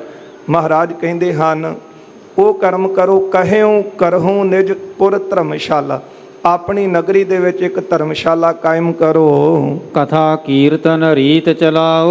ਉਸ ਧਰਮਸ਼ਾਲਾ ਦੇ ਅੰਦਰ ਕਥਾ ਕੀਰਤਨ ਦਾ ਨੇਮ ਚਲਾਓ। ਇਹ ਬਹੁਤ ਲਾਜ਼ਮੀ ਹੈ। ਜੇ ਇਹਨਾਂ ਵਿਕਾਰਾਂ ਤੋਂ ਪਾਪਾਂ ਤੋਂ ਬਚਣਾ ਹੈ। ਆਪਾਂ ਕਹਿੰਦੇ ਹਾਂ ਗੁਰੂ ਕੇ ਸਿੱਖਾਂ, ਤੇ ਸਿੱਖ ਉਹ ਹੈ ਜਿਹੜਾ ਹਰ ਰੋਜ਼ ਨੇਮ ਦੇ ਨਾਲ ਗੁਰੂ ਦੇ ਦੁਆਰੇ ਚੱਲ ਕੇ ਆਉਂਦਾ ਹੈ ਤੇ ਨੇਮ ਦੇ ਨਾਲ ਗੁਰੂ ਦੇ ਉਪਦੇਸ਼ ਨੂੰ ਸੁਣਦਾ ਤੇ ਕਮਾਉਂਦਾ ਹੈ। ਇਸ ਲਈ ਗੁਰੂ ਸਾਹਿਬ ਜੀ ਕਹਿੰਦੇ ਹਨ, ਆਪਣੀ ਨਗਰੀ ਵਿੱਚ ਧਰਮਸ਼ਾਲਾ ਰਚੋ। ਪਹਿਲਾਂ ਧਰਮਸ਼ਾਲਾ ਹੁੰਦੀਆਂ ਸਨ, ਹੁਣ ਤਾਂ ਗੁਰਦੁਆਰੇ ਹੀ ਹਨ ਗੁਰੂ ਘਰਾਂ ਵਿੱਚ। ਪਰ ਇਹ ਵੀ ਧਿਆਨ ਵਿੱਚ ਰੱਖਣਾ, ਜਿੱਥੇ ਆਪਾਂ ਗੁਰਦੁਆਰੇ ਬਹੁਤੇ ਬਣਾਏ ਨੇ, ਉਹਨਾਂ ਗੁਰੂ ਘਰਾਂ ਦੇ ਵਿੱਚ ਕੀਰਤਨ ਕਥਾ ਦਾ ਪ੍ਰਵਾਹ ਚੱਲਦਾ ਹੈ ਕਿ ਨਹੀਂ ਚੱਲਦਾ। ਫਿਰ ਜੇ ਕੀਰਤਨ ਕਥਾ ਦਾ ਪ੍ਰਵਾਹ ਚੱਲ ਰਿਹਾ ਹੈ ਤੇ ਉਸ ਪ੍ਰਵਾਹ ਦੇ ਅੰਦਰ ਕਿੰਨੇ ਕੁ ਲੋਕ ਨੇ ਜਿਹੜੇ ਆ ਕਰਕੇ ਲਾਹਾ ਲੈਂਦੇ ਹਨ। ਕਿਉਂਕਿ ਪ੍ਰਾਪਤੀ ਤਾਂ ਹੋਵੇਗੀ ਨਾ, ਨਮਸਕਾਰ ਕੀਤੀ ਹੈ, ਆ ਕੇ ਗੁਰੂ ਚਰਨਾਂ ਵਿੱਚ ਬੈਠ ਕੇ ਆਪਾਂ ਗੁਰੂ ਉਪਦੇਸ਼ ਦੀ ਜਾਚਨਾ ਕਰੀਏ ਕਿ ਮਹਾਰਾਜ ਸਾਨੂੰ ਕਿਰਪਾ ਕਰਕੇ ਉਪਦੇਸ਼ ਦੇਵੋ। ਤੇ ਫਿਰ ਗੁਰੂ ਸਾਹਿਬ ਜੀ ਕਹਿੰਦੇ ਨੇ ਧਰਮਸ਼ਾਲਾ ਬਣਾਓ, ਆਪਣੇ ਨਗਰ ਵਿੱਚ ਕਥਾ ਕੀਰਤਨ ਦਾ ਪ੍ਰਵਾਹ ਚਲਾਵੋ। ਗੁਰ ਕੋ ਸ਼ਬਦ ਸੁਨੋ ਅਰ ਗਾਓ। ਹਰ ਰੋਜ਼ ਨੇਮ ਦੇ ਨਾਲ ਸੰਗਤ ਵਿੱਚ ਜਾ ਕੇ ਗੁਰੂ ਦੇ ਉਪਦੇਸ਼ ਨੂੰ ਸੁਣੋ, ਪ੍ਰੇਮ ਦੇ ਨਾਲ ਉਸ ਨੂੰ ਗਾਵੋ। ਦੋਨੋਂ ਸਮੇਂ ਜਾਹੋ ਤਿਸ ਥਾਨ। ਦੋਨੋਂ ਸਮੇਂ ਜਾ ਕੇ ਤੁਸੀਂ ਧਰਮਸ਼ਾਲਾ ਵਿੱਚ ਸਤ ਸੰਗਤ ਕਰਨੀ ਹੈ। ਚਤੁਰ ਚਤੁਰ ਘਟ ਕਾ ਹਿਤ ਠਾਨ। 4-4 ਘੜੀਆਂ, ਇਹ ਘੱਟ ਤੋਂ ਘੱਟ ਸਮਾਂ ਦੱਸਿਆ ਹੈ। 24 ਮਿੰਟ ਦੀ ਇੱਕ ਘੜੀ ਬਣਦੀ ਹੈ। ਮਹਾਰਾਜ ਕਹਿੰਦੇ 4 ਘੜੀਆਂ ਜਾ ਕੇ ਹਿਤ ਠਾਨ। ਹਿਤ ਨਾਮ ਹੈ ਪ੍ਰੇਮ ਦਾ, ਪਿਆਰ ਦੇ ਨਾਲ ਜਾ ਕੇ ਬੈਠੇ। ਕਿਉਂਕਿ ਇੱਕ ਚੱਲ ਕੇ ਆਉਣਾ ਬੱਧਾ ਚੱਟੀ, ਇੱਕ ਚੱਲ ਕੇ ਆਉਣਾ ਪਿਆਰ ਦੇ ਨਾਲ। ਖੇਡ ਤਾਂ ਬਣਦੀ ਹੈ ਨਾ ਜੇ ਕੋਈ ਪਿਆਰ ਦੇ ਨਾਲ ਚੱਲ ਕੇ ਆਵੇ। ਜੇ ਗੁਰੂ ਨਾਲ ਪਿਆਰ ਹੈ ਤੇ ਫਿਰ ਹੀ ਗੁਰੂ ਦੀ ਗੱਲ ਸੁਣਨ ਨੂੰ ਚਿੱਤ ਕਰੇਗਾ। ਤੇ ਜੇ ਪਿਆਰ ਨਾਲ ਬਹਿ ਕੇ ਸੁਣਾਂਗੇ ਤੇ ਫਿਰ ਉਹ ਉਪਦੇਸ਼ ਨੂੰ ਕਮਾਉਣ ਦਾ ਵੀ ਬੰਦਾ ਯਤਨ ਕਰਦਾ। ਇਸ ਲਈ ਗੁਰੂ ਸਾਹਿਬ ਕਹਿੰਦੇ ਨੇ 2 ਸਮੇਂ ਸੰਗਤ ਵਿੱਚ ਜਾਵੋ, ਪਿਆਰ ਦੇ ਨਾਲ ਜਾ ਕਰਕੇ ਘੱਟ ਤੋਂ ਘੱਟ 4 ਘੜੀਆਂ ਬੈਠੋ ਤੇ ਜਾ ਕੇ ਉੱਥੇ ਗੁਰੂ ਦੀ ਬਾਣੀ ਦਾ ਉਪਦੇਸ਼ ਸੁਣੋ ਤੇ ਉਸ ਉਪਦੇਸ਼ ਨੂੰ ਪ੍ਰੇਮ ਦੇ ਨਾਲ ਗਾਵੋ। ਗੁਰਬਾਣੀ ਕੀ ਕਥਾ ਸੁਣੀਜੈ। ਫਿਰ ਹਰ ਰੋਜ਼ ਗੁਰਬਾਣੀ ਦੀ ਕਥਾ ਸੁਣਨੀ ਹੈ। ਸੁਣ ਹਰ ਕਥਾ ਉਤਾਰੀ ਮੈਲ। ਜਿਹੜੀ ਮਨ ਨੂੰ ਮੈਲ ਲੱਗੀ ਹੈ ਨਾ ਵਿਕਾਰਾਂ ਦੀ, ਇਹ ਉਤਰਦੀ ਹੈ ਗੁਰਬਾਣੀ ਦੀ ਕਥਾ ਦੇ ਨਾਲ। ਜਿਉਂ-ਜਿਉਂ ਆਪਾਂ ਪ੍ਰੇਮ ਦੇ ਨਾਲ ਗੁਰੂ ਉਪਦੇਸ਼ ਨੂੰ ਸੁਣਦੇ ਹਾਂ, ਇੱਕ ਤਾਂ ਬਾਣੀ ਪੜ੍ਹੀ ਹੈ, ਫਿਰ ਪ੍ਰੇਮ ਦੇ ਨਾਲ ਬਹਿ ਕੇ ਉਹਦੇ ਅਰਥ ਨੂੰ ਸਰਵਣ ਕਰਨਾ ਕਿ ਸਤਿਗੁਰਾਂ ਨੇ ਸਾਨੂੰ ਕੀ ਸਮਝਾਏ, ਕੀ ਉਪਦੇਸ਼ ਦਿੱਤਾ ਹੈ, ਜੀਵਨ ਵਿੱਚ ਕਮਾਉਣ ਵਾਸਤੇ ਕੀ ਸਿੱਖਿਆ ਦਿੱਤੀ। ਇਸ ਲਈ ਹਰ ਰੋਜ਼ ਤੁਸੀਂ ਗੁਰਬਾਣੀ ਦੀ ਕਥਾ ਸੁਣੋ। ਇਕ ਚਿਤ ਹੋਏ ਕਰ ਪ੍ਰੇਮ ਰਖੀਜੈ। ਇੱਕ ਚਿਤ ਹੋ ਕਰਕੇ ਪਿਆਰ ਦੇ ਨਾਲ ਸੰਗਤ ਵਿੱਚ ਬੈਠੋ। ਸਗਰੇ ਦਿਨ ਜੋ ਝੂਠ ਕਮਾਓ। ਫਿਰ ਮਹਾਰਾਜ ਕਹਿੰਦੇ ਸਾਰਾ ਦਿਨ ਤੁਸੀਂ ਜਿਹੜਾ ਝੂਠ ਬੋਲਦੇ ਹੋ, ਪਤਾ ਲੱਗ ਗਿਆ ਕਿ ਸਾਡੇ ਅੰਦਰ ਫਲਾਣਾ ਰੋਗ ਹੈ, ਫਲਾਣੀ ਜਿਹੜੀ ਬੁਰਾਈ ਹੈ, ਮਹਾਰਾਜ ਕਹਿੰਦੇ ਨੂੰ ਕਿਸ ਤਰ੍ਹਾਂ ਖਤਮ ਕਰਨਾ ਹੈ। ਪੂਰੇ ਵੈਦ ਨੇ ਦਵਾਈ ਦਿੱਤੀ ਹੈ ਸਤਿਗੁਰਾਂ। ਧਰਮਸ਼ਾਲਾ ਕਾਇਮ ਕਰੋ, ਕਥਾ ਕੀਰਤਨ ਦਾ ਪ੍ਰਵਾਹ ਚਲਾਓ, ਪ੍ਰੇਮ ਦੇ ਨਾਲ ਜਾ ਕਰਕੇ ਘੱਟੋ ਘੱਟ 4 ਘੜੀਆਂ ਸੰਗਤ ਵਿੱਚ ਬੈਠੋ, ਫਿਰ ਗੁਰਬਾਣੀ ਦੀ ਬਹਿ ਕੇ ਕਥਾ ਸੁਣੋ। ਤੇ ਫਿਰ ਮਹਾਰਾਜ ਕਹਿੰਦੇ ਜੋ ਵੀ ਕਰਮ ਤੁਸੀਂ ਕਰਦੇ ਹੋ ਸਾਰੇ ਦਿਨ ਵਿੱਚ, ਜੋ ਤੁਸੀਂ ਸਾਰਾ ਦਿਨ ਵਿੱਚ ਝੂਠ ਬੋਲਿਆ ਹੈ, ਧਰਮਸਾਲ ਮਹਿ ਆਨ ਲਿਖਾਓ। ਉਹ ਸਾਰੇ ਦਿਨ ਦਾ ਝੂਠ ਧਰਮਸ਼ਾਲਾ ਵਿੱਚ ਆ ਕੇ ਲਿਖਾ ਦਿਓ। ਇਹ ਮਹਾਰਾਜ ਹੁਣ ਨਿਵਰਤੀ ਦੱਸਦੇ ਨੇ ਕਿ ਬਚੋਗੇ ਕਿਸ ਤਰ੍ਹਾਂ। ਹੁਣ ਬੰਦਾ ਪਾਪ ਕਰਮ ਕਰਦਾ ਤੇ ਹੈ, ਪਰ ਤਾਂ ਬੰਦਾ ਬੇਝਿਜਕ ਹੋ ਕੇ ਕਰ ਰਿਹਾ ਹੈ ਕਿ ਕਿਹੜਾ ਕੋਈ ਦੇਖ ਰਿਹਾ, ਕਿਹੜਾ ਕਿਸੇ ਨੂੰ ਪਤਾ ਹੈ। ਪਰ ਜੇ ਪਤਾ ਲੱਗੇ ਤੇ ਫਿਰ ਬੰਦਾ ਥੋੜ੍ਹਾ ਜਿਹਾ ਸੰਕੋਚਦਾ ਹੈ, ਝੱਕਦਾ ਹੈ। ਉਹ ਝੱਕਦਾ ਹੈ, ਸੰਕੋਚਦਾ ਹੈ ਜਿਹਦੇ ਅੰਦਰ ਥੋੜ੍ਹਾ ਧਰਮ ਹੋਵੇ। ਜਿਹੜਾ ਤੇ ਅਧਰਮੀ ਹੈ ਉਹ ਤਾਂ ਬੇਫਿਕਰ ਹੋ ਕੇ ਦੋਵੇਂ ਹੱਥ ਝਾੜ ਕੇ ਕਹਿੰਦਾ ਲਿਆਓ, ਕੀ ਲੈ ਕੇ ਆਏ ਹੋ ਤੇ ਕੀ ਦੇ ਕੇ ਜਾਓਗੇ। ਇਹ ਅਧਰਮੀ ਬੰਦੇ ਦੀ ਨਿਸ਼ਾਨੀ। ਪਰ ਧਰਮੀ ਬੰਦਾ ਫਿਰ ਵੀ ਜਿਹਦੇ ਅੰਦਰ ਧਰਮ ਦੀ ਅੰਸ਼ ਹੈ, ਉਹ ਆਪਣੇ ਆਪ ਨੂੰ ਸੰਕੋਚ ਕੇ ਰੱਖੇਗਾ ਕਿ ਲੋਕ ਕੀ ਕਹਿਣਗੇ, ਸਮਾਜ ਕੀ ਕਵੇਗਾ ਕਿ ਗੁਰੂ ਕਾ ਸਿੱਖ ਹੈ, ਇਹ ਰਿਸ਼ਵਤ ਲੈ ਰਿਹਾ ਹੈ, ਇਹ ਮਾੜੇ ਕਰਮ ਕਰ ਰਿਹਾ ਹੈ, ਪਾਪ ਕਰ ਰਿਹਾ ਹੈ। ਤੇ ਬਾਅਦ ਵਿੱਚ ਲੋਕ ਗੱਲਾਂ ਕਰਨਗੇ ਕਿ ਗੁਰੂ ਨਾਨਕ ਸਾਹਿਬ ਦਾ ਸਿੱਖ ਹੈ। ਇਸ ਲਈ ਮਹਾਰਾਜ ਕਹਿੰਦੇ ਤੁਸੀਂ ਹਰ ਰੋਜ਼ ਜਿਹੜਾ ਝੂਠ ਬੋਲਦੇ ਹੋ, ਉਹ ਝੂਠ ਆ ਕੇ ਧਰਮਸ਼ਾਲਾ ਵਿੱਚ ਲਿਖਾਵੋ ਸ਼ਾਮ ਨੂੰ। ਏਕ ਮਾਸ ਲਗ ਕਾਗਦ ਸਾਰੋ। 1 ਮਹੀਨੇ ਦੇ ਵਿੱਚ ਉਹ ਸਾਰੇ ਜਿਹੜੇ ਕਾਗਜ਼ ਹਨ, ਕਰੋ ਇਕੱਤਰ ਭਲੇ ਨਿਰਧਾਰੋ। ਉਹਨਾਂ ਕਾਗਜ਼ਾਂ ਨੂੰ ਚੰਗੀ ਤਰ੍ਹਾਂ ਇਕੱਠੇ ਕਰੋ, ਚੰਗੀ ਤਰ੍ਹਾਂ ਨਿਰਧਾਰਿਤ ਕਰ ਲਓ। ਜਬੋ ਅਮਸਿਆ ਕੋ ਤੁਮ ਆਵੋ। ਜਦੋਂ ਮੱਸਿਆ ਦੇ ਦਿਨ ਤੁਸੀਂ ਆਵੋ, ਸੋ ਕਾਗਦ ਆਪਣੇ ਸੰਗ ਲਿਆਵੋ। ਉਹ ਕਾਗਜ਼ ਤੁਸੀਂ ਆਪਣੇ ਨਾਲ ਲੈ ਕੇ ਆਉਣੇ ਹਨ। ਝੂਠ ਮਹੀਨੇ ਬੋਲੋ ਜੀਤੇ ਜੋ ਤੁਸੀਂ ਸਾਰੇ ਮਹੀਨੇ ਵਿੱਚ ਝੂਠ ਬੋਲਿਆ ਹੈ, ਹਮੇ ਸੁਨਾਵੋ ਮਿਲ ਕਰ ਤੇਤੇ ਤੁਸੀਂ ਮਿਲ ਕੇ ਉਹ ਸਾਰਾ ਝੂਠ ਜੋ ਬੋਲਿਆ ਹੋਇਆ ਕਾਗਜ਼ਾਂ ਤੇ ਹਰ ਰੋਜ਼ ਲਿਖੋ, ਸ਼ਾਮ ਦੇ ਸਮੇਂ ਜਾ ਕੇ ਧਰਮਸ਼ਾਲਾ 'ਚ ਲਿਖਾ ਦਿਓ। ਤੇ ਮਹਾਰਾਜ ਕਹਿੰਦੇ ਜਦੋਂ ਮੱਸਿਆ ਦਾ ਦਿਹਾੜਾ ਆਵੇ ਤੇ ਤੁਸੀਂ ਸੰਗਤ ਵਿੱਚ ਆਉਣਾ ਹੈ, ਸਾਡੇ ਦਰਸ਼ਨਾਂ ਲਈ ਆਉਣਾ, ਤੇ ਉਹ ਕਾਗਜ਼ ਜਿਹੜੇ ਨੇ ਨਾ 1 ਮਹੀਨੇ ਦੇ ਇਕੱਠੇ ਕੀਤੇ ਹੋਏ ਤੁਸੀਂ ਸਾਡੇ ਕੋਲ ਲੈ ਆਇਓ। ਜੋ ਤੁਸੀਂ 1 ਮਹੀਨੇ ਵਿੱਚ ਝੂਠ ਬੋਲਿਆ ਹੈ ਇੱਥੇ ਸਾਰੀ ਸੰਗਤ ਵਿੱਚ ਖੜੇ ਹੋ ਕਰਕੇ ਸੁਣਾਵੋ। ਕਰੋ ਧੁਨ ਸੋ ਪੀ ਲਿਖ ਕਰਕੇ ਮਹਾਰਾਜ ਕਹਿੰਦੇ ਹਨ ਕਿ ਸਾਡਾ ਬਚਨ ਮੰਨੋ। ਕਰੋ ਧੁਨ ਸੋ ਪੀ ਲਿਖ, ਹਾਂ ਕਰੋ ਪੁੰਨ ਸੋ ਪੀ ਲਿਖ ਕਰਕੇ, ਜਿਹੜੇ ਤੁਸੀਂ ਪੁੰਨ ਕਰਮ ਕਰਦੇ ਹੋ, ਚੰਗੇ ਕਰਮ ਕਰਦੇ ਹੋ, ਉਹ ਵੀ ਤੁਸੀਂ ਕਾਗਜ਼ ਦੇ ਉੱਤੇ ਲਿਖ ਲਵੋ। ਆਨ ਸੁਨਾਵੋ ਸਕਲ ਉਚਰ ਕੇ ਉਹ ਵੀ ਆ ਕੇ ਇੱਥੇ ਸੁਣਾਵੋ। ਜਿਹੜੇ ਚੰਗੇ ਕੰਮ ਕੀਤੇ ਨੇ ਉਹ ਵੀ ਲਿਖਣੇ ਨੇ, ਜਿਹੜੇ ਮਾੜੇ ਕੰਮ ਕੀਤੇ ਨੇ, ਪਾਪ ਕੀਤੇ ਨੇ, ਉਹ ਵੀ ਲਿਖ ਲਿਆਵੋ। ਇੱਥੇ ਆ ਕੇ ਝੂਠ ਬੋਲਿਆ ਵੀ ਸੁਣਾਵੋ, ਮਾੜੇ ਕੰਮ ਕੀਤੇ ਵੀ ਸੁਣਾਵੋ, ਤੇ ਪੁੰਨ ਕੀਤੇ ਜਿਹੜੇ ਹਨ ਉਹ ਵੀ ਦੱਸੋ। ਸੁਨ ਉਪਦੇਸ਼ ਨਮੋ ਕਰ ਗੁਰ ਕੋ ਸਤਿਗੁਰਾਂ ਦਾ ਉਪਦੇਸ਼ ਭਾਈ ਚੂੜ ਤੇ ਭਾਈ ਪੁਰੀਏ ਨੇ, ਦੋਨਾਂ ਚੌਧਰੀਆਂ ਨੇ ਸੁਣਿਆ ਹੈ। ਸੁਣ ਕੇ ਮਹਾਰਾਜ ਨੂੰ ਨਮਸਕਾਰ ਕੀਤੀ ਹੈ। ਕਿਤਕ ਦਿਵਸ ਮੈਂ ਗਮਨੇ ਪੁਰ ਕੋ ਕੁਝ ਕੁ ਦਿਨ ਇੱਥੇ ਰਹਿ ਕੇ ਮਹਾਰਾਜ ਦੀ ਸੰਗਤ ਵਿੱਚ ਤੇ ਆਪਣੇ ਨਗਰ ਚਲੇ ਗਏ ਹਨ। ਜਿਮ ਗੁਰ ਕਹਿਓ ਰਚੀ ਧਰਮਸਾਲ ਜਿਸ ਤਰ੍ਹਾਂ ਸਤਿਗੁਰਾਂ ਨੇ ਉਪਦੇਸ਼ ਦਿੱਤਾ ਸੀ ਕਿ ਆਪਣੇ ਨਗਰ ਜਾਵੋ ਤੇ ਧਰਮਸ਼ਾਲਾ ਬਣਾਵੋ, ਉਸੇ ਤਰ੍ਹਾਂ ਮਹਾਰਾਜ ਦਾ ਬਚਨ ਮੰਨ ਕੇ ਸੋਹਣੀ ਧਰਮਸ਼ਾਲਾ ਬਣਾਈ ਹੈ। ਕਥਾ ਕੀਰਤਨ ਹੋਏ ਜੁਗ ਕਾਲ ਉਸ ਧਰਮਸ਼ਾਲਾ ਦੇ ਅੰਦਰ ਦੋਵੇਂ ਸਮੇਂ ਕਥਾ ਕੀਰਤਨ ਦਾ ਪ੍ਰਵਾਹ ਚੱਲ ਰਿਹਾ। ਇਹ ਫਿਰ ਬੇਨਤੀ ਹੱਥ ਜੋੜ ਕੇ ਕਿ ਗੁਰੂ ਘਰ ਤੇ ਆਪਾਂ 4 ਬਣਾਏ, ਪਰ ਆਪਾਂ ਇਹ ਦੇਖਿਆ ਹੀ ਨਹੀਂ ਕਿ ਜਿਹੜਾ ਗੁਰੂ ਘਰ ਦਾ ਨੇਮ ਸੀ, ਮਰਿਆਦਾ ਸੀ, ਉਹਨੂੰ ਵੀ ਬਹਾਲ ਰੱਖਿਆ ਕਿ ਨਹੀਂ ਰੱਖਿਆ। ਉਹ ਗੁਰੂ ਘਰ ਵਿੱਚ ਅੰਮ੍ਰਿਤ ਵੇਲੇ ਨਿਤਨੇਮ ਹੋ ਰਿਹਾ ਹੈ, ਕੀਰਤਨ ਹੋ ਰਿਹਾ, ਕਥਾ ਹੋ ਰਹੀ ਹੈ। ਲੈਣ ਤਾਂ ਗੁਰੂ ਘਰ ਦੇ ਵਿੱਚ ਸਿੱਖਿਆ ਜਾਣਾ ਹੈ। ਇਸ ਲਈ ਗੁਰੂ ਘਰ ਜਿਹੜੇ ਇੱਕ ਨਗਰ ਵਿੱਚ ਨੇ, ਉਹ 5 ਦੀ ਜਗ੍ਹਾ ਭਾਵੇਂ ਇੱਕ ਹੋਵੇ, ਸਾਰੀ ਸੰਗਤ ਚੱਲ ਕੇ ਆਵੇ ਗੁਰੂਦੁਆਰੇ, ਪਰ ਉੱਥੇ ਸੰਗਤ ਜਾ ਕਰਕੇ ਬਹਿ ਕੇ ਗੁਰਬਾਣੀ ਦੀ ਕਥਾ ਸੁਣੇ, ਗੁਰਬਾਣੀ ਦੀ ਕਥਾ ਸੁਣਾਉਣ ਵਾਲਾ ਹੋਵੇ, ਕੀਰਤਨ ਸੁਣਾਉਣ ਵਾਲਾ ਹੋਵੇ। ਭਾਈ ਸਾਹਿਬ ਜੀ ਉੱਥੇ ਬਾਣੀ ਸੁਣਾਉਣ ਵਾਲੇ ਤੇ ਸੰਗਤ ਸੁਣਨ ਵਾਲੀ ਹੋਵੇ, ਫਿਰ ਤਾਂ ਗੁਰੂ ਘਰ ਗਏ ਦਾ ਲਾਭ ਹੈ। ਨਹੀਂ ਤਾਂ ਮਹਾਰਾਜ ਦੇ ਬਚਨ ਇਹ ਵੀ ਪੜ੍ਹਦੇ ਹਾਂ, ਡਿਠੈ ਮੁਕਤ ਨਾ ਹੋਵੇ ਜਿਚਰ ਸ਼ਬਦ ਨਾ ਕਰੇ ਵਿਚਾਰ। ਜਿੰਨਾ ਚਿਰ ਆਪਾਂ ਵਿਚਾਰ ਹੀ ਨਹੀਂ ਕਰਦੇ ਕਿ ਗੁਰੂ ਸਾਹਿਬ ਨੇ ਉਪਦੇਸ਼ ਕੀ ਦਿੱਤਾ, ਸਿੱਖਿਆ ਕੀ ਦਿੱਤੀ ਹੈ, ਉਹ ਫਿਰ ਇੱਥੋਂ ਤੱਕ ਸੀਮਤ ਹਾਂ। ਆਏ ਤਾਂ ਸਹੀ, ਦਰਸ਼ਨ ਵੀ ਕੀਤੇ, ਪ੍ਰਸ਼ਾਦ ਲਿਆ, ਕਾਹਲੀ ਸੀ ਕਿ ਆਪਾਂ ਫਲਾਣੇ ਕੰਮ ਤੇ ਜਾਣੇ, ਚਲੋ ਹਾਜ਼ਰੀ ਲੱਗੀ ਤੇ ਚਲੀ, ਪਰ ਘੱਟੋ ਘੱਟ ਮਹਾਰਾਜ ਕਹਿੰਦੇ ਨੇਮ ਬਣਾਵੋ। ਇਹ ਵੀ 5 ਪਿਆਰੇ ਸਾਹਿਬਾਨ ਕਹਿੰਦੇ ਨੇ ਜੇ 2 ਵਾਰੀ ਨਹੀਂ, ਘੱਟੋ ਘੱਟ 1 ਵਾਰ ਤਾਂ ਗੁਰੂ ਸ਼ਰਨ ਦੇ ਵਿੱਚ ਜਾ ਕੇ ਬੈਠੋ ਪ੍ਰੇਮ ਦੇ ਨਾਲ, ਤੇ ਉੱਥੇ ਜਾ ਕਰਕੇ ਮਹਾਰਾਜ ਕਹਿੰਦੇ ਗੁਰਬਾਣੀ ਦੀ ਕਥਾ ਸੁਣੋ। ਇਹਨਾਂ ਨੇ ਇਸੇ ਤਰ੍ਹਾਂ ਬਚਨ ਕਮਾਇਆ, ਆਪਣੇ ਨਗਰ ਆਏ, ਧਰਮਸ਼ਾਲਾ ਬਣਾਈ, ਤੇ ਦੋਵੇਂ ਸਮੇਂ ਕਥਾ ਕੀਰਤਨ ਦਾ ਪ੍ਰਵਾਹ ਚੱਲਣ ਲੱਗਾ ਹੈ। ਕਹਿਓ ਝੂਠ ਸੋ ਕਰਹਿ ਲਿਖਾਵਨ ਜੋ ਝੂਠ ਸਾਰੇ ਦਿਨ ਵਿੱਚ ਬੋਲਦੇ ਸੀ, ਸ਼ਾਮਾਂ ਨੂੰ ਆ ਕੇ ਧਰਮਸ਼ਾਲਾ ਦੇ ਵਿੱਚ ਲਿਖਾ ਦਿੰਦੇ ਸਨ। ਸਤ ਸੰਗਤ ਮੈਂ ਹੋਏ ਸ਼ਰਮਾਵਨ ਪਰ ਉਹ ਝੂਠ ਕਿਸ ਤਰ੍ਹਾਂ ਲਿਖਾਉਣਾ? ਸੰਗਤ ਵਿੱਚ ਬੋਲ ਕੇ, ਜੋ ਮਾੜਾ ਕੰਮ ਕੀਤਾ ਉਹ ਬੋਲ ਕੇ ਸਾਰੀ ਸੰਗਤ ਵਿੱਚ ਦੱਸਣਾ ਹੈ, ਉਹ ਫਿਰ ਲਿਖਿਆ ਜਾਣਾ ਹੈ।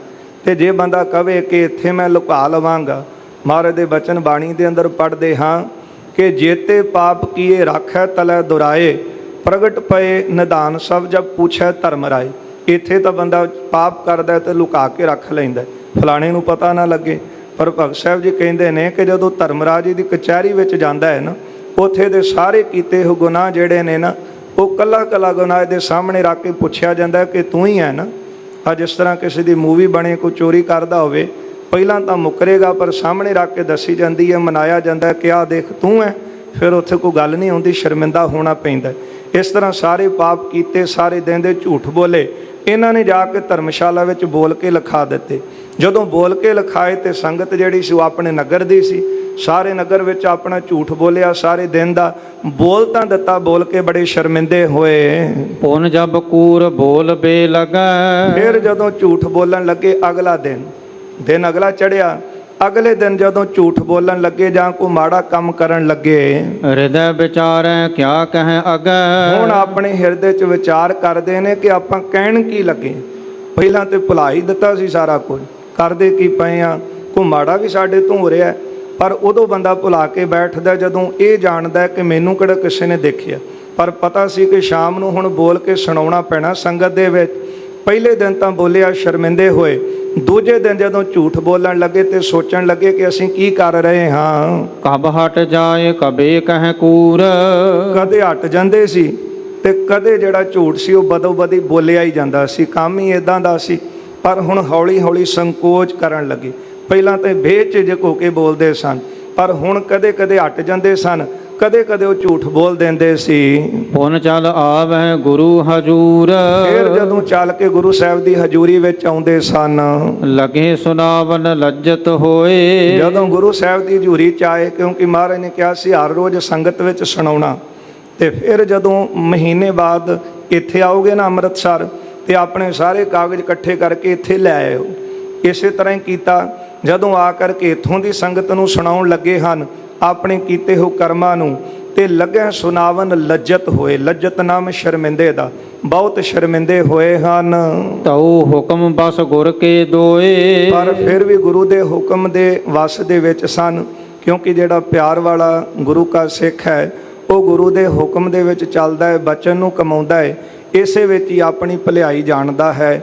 ਪਰ ਗੁਰੂ ਸਾਹਿਬ ਦੇ ਹੁਕਮ ਨੂੰ ਮੰਨਦੇ ਸੀ। ਮਹਾਰਾਜ ਨੇ ਕਹਿ ਦਿੱਤਾ ਕਿ ਜੋ ਕਰਮ ਕੀਤਾ ਉਹ ਸੰਗਤ ਵਿੱਚ ਸੁਣਾ ਦੇਣਾ, ਉਸੇ ਤਰ੍ਹਾਂ ਕੀਤਾ। ਇਹ ਸਿੱਖੀ ਹੈ। ਜਿਹੜਾ ਗੁਰੂ ਦੇ ਬਚਨ ਕਮਾ ਰਿਹਾ, ਸਿੱਖੀ ਤਾਂ ਟਿਕੀ ਹੀ ਬਚਨਾਂ ਦੇ ਉੱਤੇ ਹੈ। ਜਿਹਨੇ ਗੁਰੂ ਦਾ ਬਚਨ ਕਮਾਇਆ ਉਹ ਸਿੱਖ ਹੈ। ਹੁਕਮ ਮੰਨਿਆ ਹੋਵੇ ਪ੍ਰਵਾਨ, ਤਾਂ ਖਸਮੈ ਕਾ ਮਹਿਲ ਪਾਏ ਸੀ। ਗੁਰੂ ਸਾਹਿਬ ਦੇ ਬਚਨਾਂ ਦੇ ਉੱਤੇ ਪਹਿਰਾ ਦਿੰਦੇ ਰਹੇ। ਸਭ ਕਾਗਦ ਕੋ ਦੇਹ ਸੁਨਾਏ, ਫਿਰ ਸਾਰੇ ਜਿਹੜੇ ਕਾਗਜ਼ ਮਹੀਨੇ ਦੇ ਇਕੱਠੇ ਕੀਤੇ ਸਨ ਗੁਰੂ ਸਾਹਿਬ ਜੀ ਦੀ ਹਜ਼ੂਰੀ ਵਿੱਚ ਪੜ੍ਹ ਕੇ ਸੁਣਾ ਦਿੱਤੇ। ਪੀਛੇ ਰਹਿ ਅਦਕ ਪਛਤਾਏ, ਬਾਅਦ ਵਿੱਚ ਮਨ ਵਿੱਚ ਬੜਾ ਪਛਤਾਉਂਦੇ ਸੀ, ਕਿਉਂਕਿ ਅੱਗੇ ਤਾਂ ਪਾਪ ਕੀਤੇ ਭੁੱਲ ਹੀ ਜਾਂਦੇ ਸੀ। ਅਸੀਂ ਇੰਨੀ ਕੁ ਉਮਰ ਤੱਕ ਕਿੰਨੇ ਕਰ ਚੁੱਕੇ ਹਾਂ, ਕਈ ਤਾਂ ਭੁਲਾ ਹੀ ਦਿੱਤੇ। ਤੇ ਫਿਰ ਜਦੋਂ ਅਗਲਾ ਜਨਮ ਆਪਾਂ ਪਾਉਂਦੇ ਹਾਂ, ਉਦੋਂ ਕਿਹੜਾ ਕੋਈ ਯਾਦ ਹੁੰਦਾ ਹੈ। ਪਰ ਗੁਰਦੇਵ ਦਾ ਪਾਵਨ ਬਚਨ ਹੈ, ਜੋ ਬੰਦੇ ਨੇ ਕਰਮ ਕੀਤੇ ਹਨ ਉਹਨਾਂ ਦਾ ਫਲ ਜ਼ਰੂਰ ਪਾਉਂਦਾ ਹੈ। ਪਰ ਜਦੋਂ ਫਲ ਪਾਉਂਦਾ ਹੈ ਤੇ ਫਿਰ ਦੋਸ਼ ਰੱਬ ਨੂੰ ਦਿੰਦਾ ਹੈ। ਕਹਿੰਦਾ ਹੈ ਕਿ ਰੱਬਾ ਤੂੰ ਕਿਹੜਾ ਕਹਿਰ ਢਾ ਦਿੱਤਾ, ਆ ਮੇਰੇ ਨਾਲ ਬਹੁਤ ਵੱਡਾ ਧੱਕਾ ਕੀਤਾ ਹੈ। ਪਰ ਧ੍ਰਿਤਰਾਸ਼ਟਰ ਨੇ ਵੀ ਕਿਹਾ ਸੀ ਨਾ ਕਿ ਇੰਨੇ ਜਨਮਾਂ ਦਾ ਮੈਨੂੰ ਗਿਆਨ ਹੈ ਭਗਵਾਨ ਦੇ ਅੱਗੇ। ਕਹਿਣ ਲੱਗੇ ਇੰਨੇ ਜਨਮਾਂ ਦਾ ਗਿਆਨ ਹੈ, ਇੱਕ ਜਨਮ ਪਿੱਛੇ ਚੱਲ, ਉਹ ਜਨਮ ਦਾ ਤੈਨੂੰ ਗਿਆਨ ਨਹੀਂ। ਤੂੰ ਕੰਡੇ ਦੇ ਨਾਲ ਟੇਡੇ ਦੀਆਂ ਅੱਖਾਂ ਕੱਢੀਆਂ ਸਨ, ਉਹਨਾਂ ਕਰਮਾਂ ਦਾ ਜਿਹੜਾ ਫਲ ਤੈਨੂੰ ਅੱਜ ਮਿਲਿਆ। ਕਹਿਣ ਲੱਗਾ ਇੰਨੇ ਜਨਮ ਨਾ ਮਿਲਿਆ। ਕਹਿੰਦੇ ਪੁੰਨ ਬਹੁਤੇ ਸਨ, ਇਸ ਕਰਕੇ ਇੰਨੇ ਜਨਮ ਉਹਨਾਂ ਦਾ ਕਰਮਾਂ ਦਾ ਫਲ ਤੈਨੂੰ ਮਿਲਿਆ ਨਾ। ਹੁਣ ਉਹ ਪੁੰਨ ਖਤਮ ਹੋਏ ਨੇ, ਉਹਨਾਂ ਦਾ ਫਲ ਤੂੰ ਅੱਜ ਪਾਇਆ। ਤੂੰ ਅੰਨਾ ਇਸ ਸੰਸਾਰ ਵਿੱਚ ਜਨਮ ਲੈ ਕੇ ਆਇਆ। ਚਲੋ ਇਹ ਆਪਾਂ ਸਨਾਤਨ ਮਤ ਵਿੱਚ ਧ੍ਰਿਤਰਾਸ਼ਟਰ ਦੀ ਸਾਖੀ ਪੜ੍ਹਦੇ ਹਾਂ। ਪਰ ਜੋ ਬੰਦਾ ਕਰਮ ਕਰ ਰਿਹਾ ਉਹਦਾ ਫਲ ਤਾਂ ਜ਼ਰੂਰ ਪਾਵੇਗਾ। ਇਹ ਤਾਂ ਬਾਣੀ ਨੇ ਵੀ ਮੰਨਿਆ ਹੈ। ਇਸ ਲਈ ਇੱਥੇ ਜੋ ਕਰਮ ਇਹਨਾਂ ਕੀਤੇ ਸਨ ਮਹੀਨੇ ਬਾਅਦ ਆ ਕੇ ਸੁਣਾਏ ਕਾਗਜ਼ ਸਾਰੇ ਪੜ੍ਹ ਕੇ, ਪਰ ਬਾਅਦ ਵਿੱਚ ਮਨ ਵਿੱਚ ਬੜਾ ਪਛਤਾਏ ਹਨ। ਖਸ਼ਟ ਮਹੀਨੇ ਬੀਤੇ ਜਬੈ, ਜਦੋਂ 6 ਮਹੀਨੇ ਬਤੀਤ ਹੋ ਗਏ ਹਨ, ਤਿਆਗਿਓ ਗਇਓ ਝੂਠ ਤਬ ਸਭੈ। ਸਾਰਾ ਜਿਹੜਾ ਝੂਠ ਸੀ ਉਹ ਛੱਡ ਦਿੱਤਾ, ਕਿਉਂਕਿ ਵਕਾਰਾਂ ਦੀ ਰਾਜਧਾਨੀ ਝੂਠ ਹੈ। ਕਲਯੁਗ ਦੇ ਵਿੱਚ ਪਾਪਾਂ ਦਾ ਆਗੂ ਵੀ ਝੂਠ ਹੈ। 6 ਮਹੀਨੇ ਲੱਗੇ ਜੀ। ਹੁਣ ਬੰਦਾ ਕਹਿੰਦਾ ਧਰਮ ਦੀ ਦੁਨੀਆ ਦੇ ਵਿੱਚ ਆ ਕੇ ਜੇ ਕੋਈ ਰੋਗ ਵੱਡਾ ਹੋਵੇ ਨਾ, ਤੇ ਫਿਰ ਡਾਕਟਰ ਵੀ ਕਹਿੰਦੇ ਨੇ ਕਿ ਇੰਨਾ ਸਮਾਂ ਤੈਨੂੰ ਦਵਾਈ ਖਾਣੀ ਪੈਣੀ ਹੈ ਤਾਂ ਰੋਗ ਦੀ ਨਿਵਰਤੀ ਹੋਵੇ। ਫਿਰ ਧਰਮ ਦੀ ਦੁਨੀਆ 'ਚ ਆ ਕੇ ਬੰਦਾ ਕਹਿੰਦਾ ਕਿ ਅੱਜ ਹੀ ਆਇਆ, ਅੱਜ ਹੀ ਦਾ ਰਿਜ਼ਲਟ ਮੈਨੂੰ ਮਿਲਣਾ ਚਾਹੀਦਾ, ਨਹੀਂ ਮਿਲਿਆ ਤੇ ਮੈਂ ਚੱਲਿਆ। ਪਰ ਭਗਤ ਸਾਹਿਬ ਦਾ ਬਚਨ ਹੈ, ਕਹੋ ਕਬੀਰ ਹਾਥ ਪੈ ਨੇਰਾ ਸਹਿਜੇ ਹੋਏ ਸੋਏ। ਸਮਾਂ ਲੱਗਦਾ ਹੈ, ਪਰ ਜੇ ਕੋਈ ਨੇਮ ਦੇ ਨਾਲ ਗੁਰੂ ਸਾਹਿਬ ਦਾ ਬਚਨ ਕਮਾਵੇ ਫਿਰ ਬਖਸ਼ਿਸ਼ਾਂ ਜ਼ਰੂਰ ਪ੍ਰਾਪਤ ਹੁੰਦੀਆਂ ਨੇ। 6 ਮਹੀਨੇ ਬਾਅਦ ਇਹਨਾਂ ਦੇ ਵਿੱਚੋਂ ਝੂਠ ਨਿਕਲ ਗਿਆ। ਜਿਹੜਾ ਰੋਗ ਸੀ ਉਹ ਪੂਰੇ ਵੈਦ ਸਤਿਗੁਰਾਂ ਨੇ ਕੱਢ ਦਿੱਤਾ ਬਾਹਰ, ਤੇ ਜਿਹੜਾ ਝੂਠ ਨਿਕਲਿਆ ਤੇ ਫਿਰ ਸਾਰੇ ਪਾਪ ਅੰਦਰੋਂ ਨਿਕਲ ਗਏ। ਇਸ ਤਰ੍ਹਾਂ ਇਹ ਪਾਪਾਂ ਦੀ ਨਿਵਰਤੀ ਹੋਈ ਹੈ। ਇਕ ਤੋ ਨਰਨ ਬਿਖੈ ਵਡਿਆਈ, ਜਦੋਂ ਇਹ ਝੂਠ ਤੋਂ ਮੁਕਤ ਹੋ ਗਏ ਤੇ ਜਿਸ ਨਗਰ ਵਿੱਚ ਰਹਿ ਰਹੇ ਸਨ ਲੋਕ ਇਹਨਾਂ ਦੀ ਸੱਚੀ ਵਡਿਆਈ ਕਰਨ ਲੱਗੇ। ਹੈ ਤਾਂ ਨਗਰ ਦੇ ਚੌਧਰੀ ਸੀ। ਵਡਿਆਈ ਵੀ ਦੋ ਮਨੁੱਖਾਂ ਦੀ ਹੁੰਦੀ ਹੈ ਜੀ। ਇੱਕ ਤਾਂ ਜਿਹੜਾ ਕੋਈ ਚੌਧਰੀ ਭਾਵ ਕੋਈ ਚੰਗਾ ਅਹੁਦੇਦਾਰ ਹੋਵੇ, ਉਹਦੀ ਵੀ ਲੋਕ ਵਡਿਆਈ ਕਰਦੇ ਨੇ। ਪਰ ਦੂਸਰਾ ਹੈ ਧਰਮੀ ਬੰਦਾ, ਜਿਹਦੇ ਹਿਰਦੇ ਵਿੱਚ ਧਰਮ ਹੈ, ਪ੍ਰਮਾਤਮਾ ਦਾ ਸਿਮਰਨ ਹੈ। ਜਿਨ ਨਾਨਕ ਸਤਿਗੁਰ ਪੂਜਿਆ ਤਿਨ ਹਰ ਪੂਜ ਕਰਾਵ। ਪਰ ਹੁਣ ਇਹ ਦੋਵਾਂ ਵਡਿਆਈਆਂ 'ਚ ਫਰਕ ਹੈ ਜੀ। ਜਿਹੜੀ ਅਹੁਦੇਦਾਰ ਦੀ ਵਡਿਆਈ ਹੋ ਰਹੀ ਹੈ ਕੇਵਲ ਮੂੰਹ ਦੇ ਉੱਤੇ ਖੁਸ਼ਾਮਦ ਹੈ, ਕਿਉਂਕਿ ਲੋਕਾਂ ਨੇ ਕੰਮ ਲੈਣੇ ਹੁੰਦੇ ਨੇ। ਤੇ ਜਿਹੜਾ ਬੰਦਾ ਅਹੁਦੇ ਤੇ ਹੁੰਦਾ ਉਹਦੀ ਵਾਹ ਵਾਹ, ਤੇ ਜਿਹੜਾ ਅਹੁਦੇ ਤੋਂ ਥੱਲੇ ਹੁੰਦਾ ਉਹਨੂੰ ਪਛਾਣਦੇ ਵੀ ਨਹੀਂ। ਇਹ ਲੋਕਾਂ ਦੀ ਫਿਤਰਤ ਹੈ ਨਾ। ਪਰ ਜਿਹਦੇ ਹਿਰਦੇ ਵਿੱਚ ਪਰਮਾਤਮਾ ਦਾ ਨਾਮ ਵਸਿਆ, ਉਹਨੇ ਕਿਸੇ ਨੂੰ ਕਿਹਾ ਨਹੀਂ ਕਿ ਮੇਰੀ ਵਡਿਆਈ ਕਰੋ, ਮੇਰੀ ਵਾਹ ਵਾਹ ਕਰੋ, ਮੇਰਾ ਜਸ ਗਾਓ। ਸੁੱਤੇ ਸਿੱਧੀ ਅੱਜ ਵੀ ਸੰਗਤ ਜੀ ਆਪਾਂ ਦੇਖਦੇ ਹਾਂ ਕਿ ਜਿਨ੍ਹਾਂ ਦੇ ਹਿਰਦੇ ਵਿੱਚ ਗੁਰੂ ਨਾਨਕ ਸਾਹਿਬ ਮਹਾਰਾਜ ਜੀ ਨੇ ਘਰ ਕੀਤਾ, ਬਾਬਾ ਜਵੰਤ ਸਿੰਘ ਜੀ ਉਹਨਾਂ ਦੇ ਅਸਥਾਨ 'ਤੇ ਤਾਂ ਲੱਖਾਂ ਦਾ ਹੀ ਇਕੱਠ ਹੈ। ਕਿਹਨੂੰ ਉਹਨਾਂ ਨੇ ਸੁਨੇਹਾ ਭੇਜਿਆ ਕਿ ਮੇਰੇ ਦਰ 'ਤੇ ਮੇਰੇ ਜਾਣ ਤੋਂ ਬਾਅਦ ਵੀ, ਸਰੀਰ ਛੱਡਣ ਤੋਂ ਬਾਅਦ ਵੀ ਤੁਸੀਂ ਇਕੱਠ ਕਰਕੇ ਇੱਥੇ ਆਏ।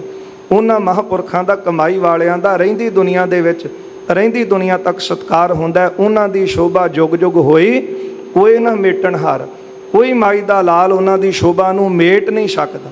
ਇਹ ਹੈ ਸੱਚੀ ਸ਼ੋਭਾ। ਹੁਣ ਪਹਿਲਾਂ ਤੇ ਲੋਕ ਚੌਧਰੀ ਸਨ, ਕੇਵਲ ਕੰਮ ਲੈਣ ਵਾਸਤੇ ਇਹਨਾਂ ਦੀ ਸ਼ੋਭਾ ਕਰਦੇ ਸੀ, ਪਰ ਅੱਜ ਧਰਮੀ ਬਣ ਗਏ। ਗੁਰੂ ਅਰਜਨ ਦੇਵ ਸਾਹਿਬ ਸੱਚੇ ਪਾਤਸ਼ਾਹ ਦੇ ਸੱਚੇ ਸਿੱਖ ਬਣ ਗਏ। ਅੱਜ ਲੋਕ ਇਹਨਾਂ ਦਾ ਸੱਚਾ ਸਤਿਕਾਰ ਕਰਨ ਲੱਗੇ, ਇਹਨਾਂ ਦੀ ਵਡਿਆਈ ਕਰਨ ਲੱਗੇ ਹਨ। ਸਭਾ ਮਝਾਰ ਗੁਰੂ ਅਗਵਾਈ, ਸਭਾ ਦੇ ਵਿੱਚ ਗੁਰੂ ਸਾਹਿਬ ਜੀ ਨੇ ਇਹਨਾਂ ਨੂੰ ਆਗੂ ਬਣਾ ਦਿੱਤਾ। ਇਹ ਵੀ ਵੱਡੀ ਗੱਲ ਹੈ, ਕਿਉਂਕਿ ਆਗੂ ਕੁਝ ਕੁ ਸਿੱਖਾਂ ਦਾ ਨਾਮ ਆਉਂਦਾ ਜਿਹੜੇ ਸਿੱਖਾਂ ਦੇ ਆਗੂ ਬਣੇ ਹਨ। ਜਿਸ ਤਰ੍ਹਾਂ ਭਾਈ ਕਨਈਆ ਜੀ, ਇਹ ਵੀ ਆਗੂ ਬਣੇ। ਜਿਸ ਤਰ੍ਹਾਂ ਭਾਈ ਮੰਝ ਜੀ, ਇਹਨਾਂ ਨੂੰ ਵੀ ਗੁਰੂ ਸਾਹਿਬ ਨੇ ਆਗੂ ਬਣਾਇਆ।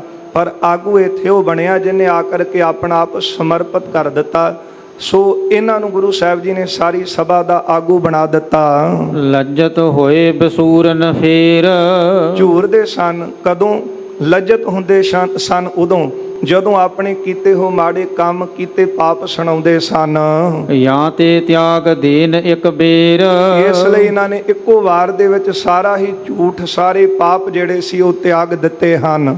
ਭਲੇ ਕਰਮ ਕਰ ਬੇਰੁਚ ਜਾਗੀ, ਚੰਗੇ ਕਰਮ ਕਰਨ ਦੇ ਵਿੱਚ ਆਪਣੀ ਜਿਹੜੀ ਰੁਚੀ ਸੀ ਉਹ ਜਗਾ ਲਈ। ਆਪਣੀ ਰੁਚੀ ਚੰਗਾ ਕੰਮਾਂ ਦੇ ਵਿੱਚ ਲਾਈ ਹੈ। ਗੁਰ ਉਪਦੇਸ਼ ਨਾਮ ਲਿਵ ਲਾਗੀ, ਗੁਰੂ ਸਾਹਿਬ ਜੀ ਦਾ ਉਪਦੇਸ਼ ਸੁਣ ਕੇ ਨਾਮ ਦੇ ਵਿੱਚ, ਸਿਮਰਨ ਦੇ ਵਿੱਚ ਆਪਣੀ ਸੁਰਤ ਨੂੰ ਜੋੜ ਲਿਆ।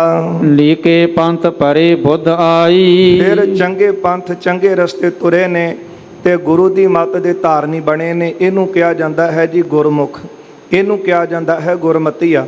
ਜਿਹੜਾ ਗੁਰਮਤ ਦਾ ਧਾਰਨੀ ਹੋਵੇ, ਗੁਰੂ ਦੇ ਉਪਦੇਸ਼ ਨੂੰ ਕਮਾਉਣ ਵਾਲਾ, ਜਿਹਨੇ ਆਪਣਾ ਮੂੰਹ ਗੁਰੂ ਵੱਲ ਕੀਤਾ, ਉਹ ਗੁਰਮੁਖ ਹੈ।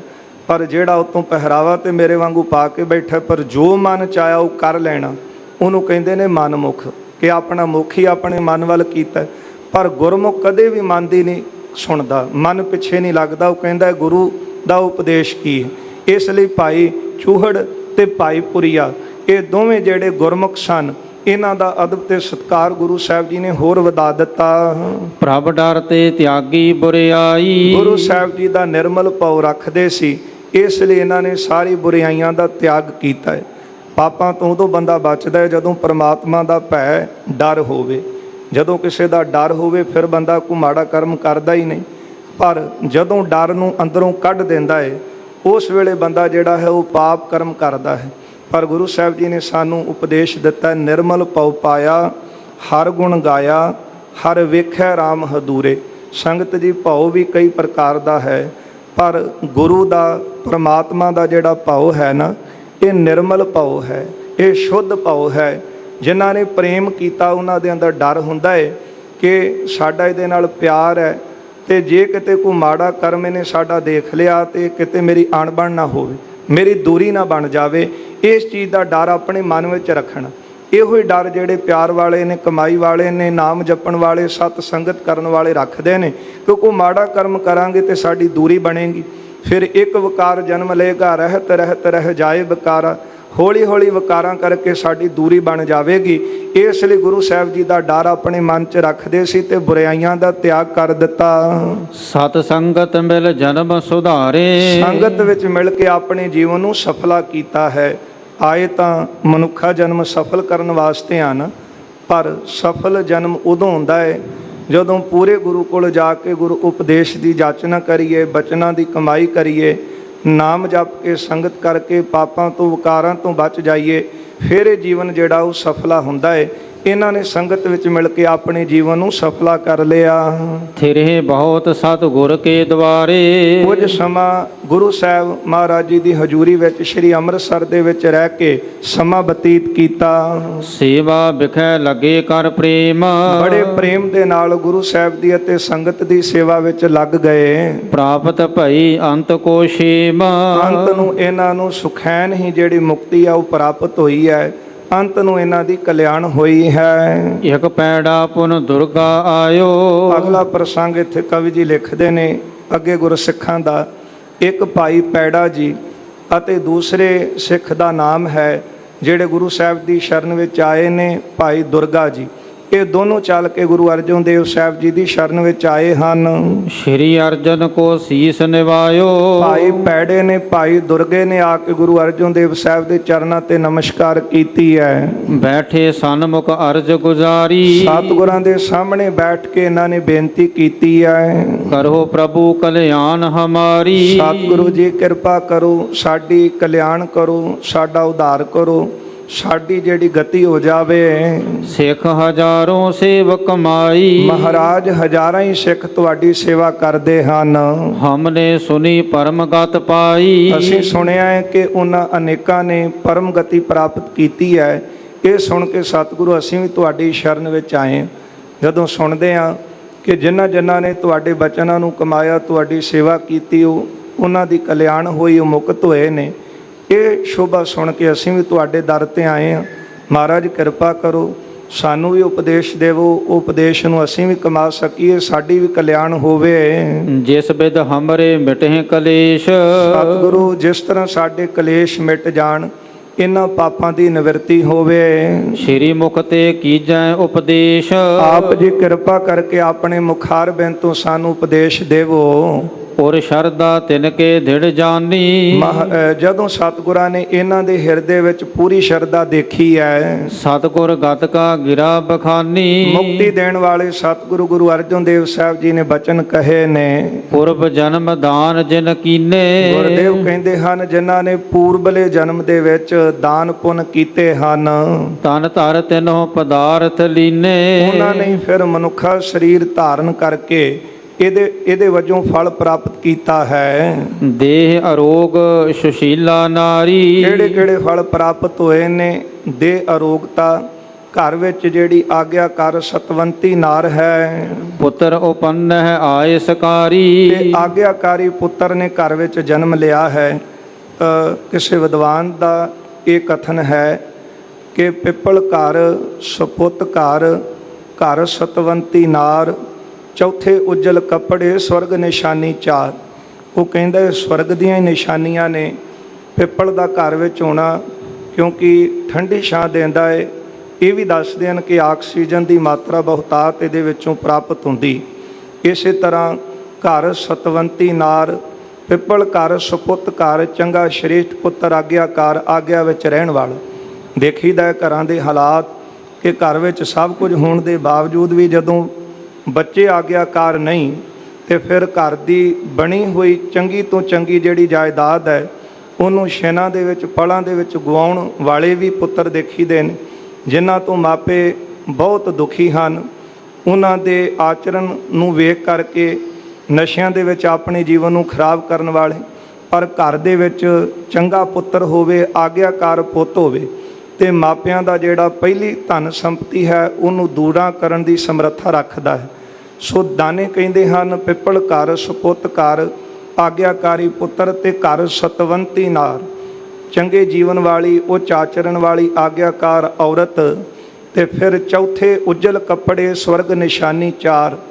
ਅੱਗੇ ਉਸ ਵਿਦਵਾਨ ਨੇ ਲਿਖਿਆ ਹੈ ਕਿੱਕਰ ਘਰ, ਜਿਹਨੂੰ ਬਹੁਤੇ ਕੰਡੇ ਲੱਗੇ ਹੁੰਦੇ ਨੇ, ਕਪੁੱਤ ਘਰ, ਮਾੜਾ ਪੁੱਤਰ ਜਿਹਨੇ ਕਦੇ ਆਗਿਆ ਮੰਨੀ ਨਹੀਂ, ਘਰ ਕਲਹਿਣੀ ਨਾਰ, ਜਿਹੜੀ ਬਿਨਾਂ ਗੱਲ ਤੋਂ ਝਗੜਾ ਖੜਾ ਕਰੀ ਰੱਖੇ, ਚੌਥੇ ਮੈਲੇ ਕੱਪੜੇ, ਨਰਕ ਨਿਸ਼ਾਨੀ ਚਾਰ।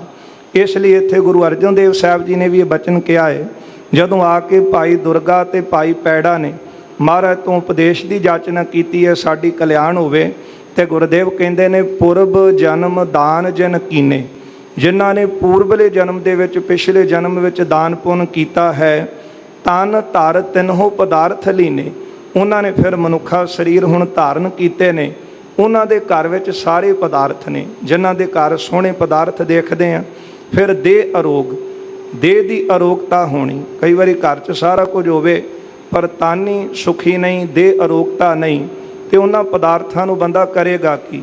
ਪਦਾਰਥਾਂ ਦਾ ਸੁੱਖ ਲੈਣ ਵਾਸਤੇ ਦੇਹ ਵੀ ਅਰੋਗ ਚਾਹੀਦੀ। ਦੇਹ ਅਰੋਗ ਸੁਸ਼ੀਲ ਨਾਰੀ, ਚੰਗੀ ਸਤਵੰਤੀ ਆਗਿਆਕਾਰ ਔਰਤ, ਪੁੱਤਰ ਉਪੁੰਨੈ ਆਇਸਕਾਰੀ। ਉਹਨਾਂ ਦੇ ਘਰ ਵਿੱਚ ਫਿਰ ਆਗਿਆਕਾਰ ਪੁੱਤਰ ਨੇ ਜਨਮ ਲਿਆ ਹੈ। ਪਸ ਮਹਿ ਕੀ ਧੇਨ ਸਮੁਦਾਏ। ਉਹਨਾਂ ਦੇ ਘਰ ਵਿੱਚ ਹੀ ਪਸ਼ੂ, ਮੈਖੀ ਕਹਿੰਦੇ ਨੇ ਮੱਝਾਂ ਨੂੰ, ਧੇਨ ਕਹਿੰਦੇ ਨੇ ਗਾਂ ਨੂੰ, ਇਹ ਸਾਰੇ ਪਦਾਰਥ ਹਨ। ਦਰਬ ਅੰਨ ਸਭ ਸੁਖ ਜੁਤ ਪਾਏ। ਧਨ ਅਤੇ ਅੰਨ ਹਰ ਤਰ੍ਹਾਂ ਦਾ ਸੁੱਖ ਉਹਨਾਂ ਨੂੰ ਘਰ ਵਿੱਚ ਪ੍ਰਾਪਤ ਹੋਇਆ ਹੈ। ਫਲ ਪੂਰਬਲੇ ਪੁੰਨ ਨਕੀਰਾ। ਮਹਾਰਾਜ ਕਹਿੰਦੇ ਕੇਵਲ ਪੂਰਬਲੇ ਪੁੰਨਾਂ ਦਾ ਹੀ ਫਲ ਜਿਹੜਾ ਜੀਵ ਨੂੰ ਮਿਲਿਆ ਹੈ। ਜਨਮ ਧਾਰ ਭੋਗ ਹੈ ਇਸ ਬੇਰਾ।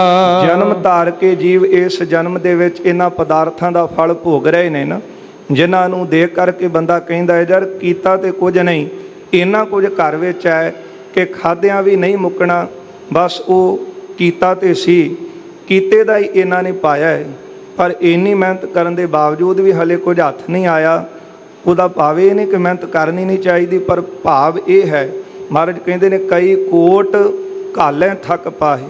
ਕਰੋੜਾਂ ਹੀ ਜਿਹੜੇ ਨੇ ਉਹ ਘਾਲਣਾ ਕਰਦੇ ਥੱਕ ਜਾਂਦੇ ਨੇ, ਪਰ ਉਹਨਾਂ ਨੂੰ ਮਿਹਨਤ ਮਜ਼ਦੂਰੀ ਵੀ ਪੂਰੀ ਨਹੀਂ ਮਿਲਦੀ।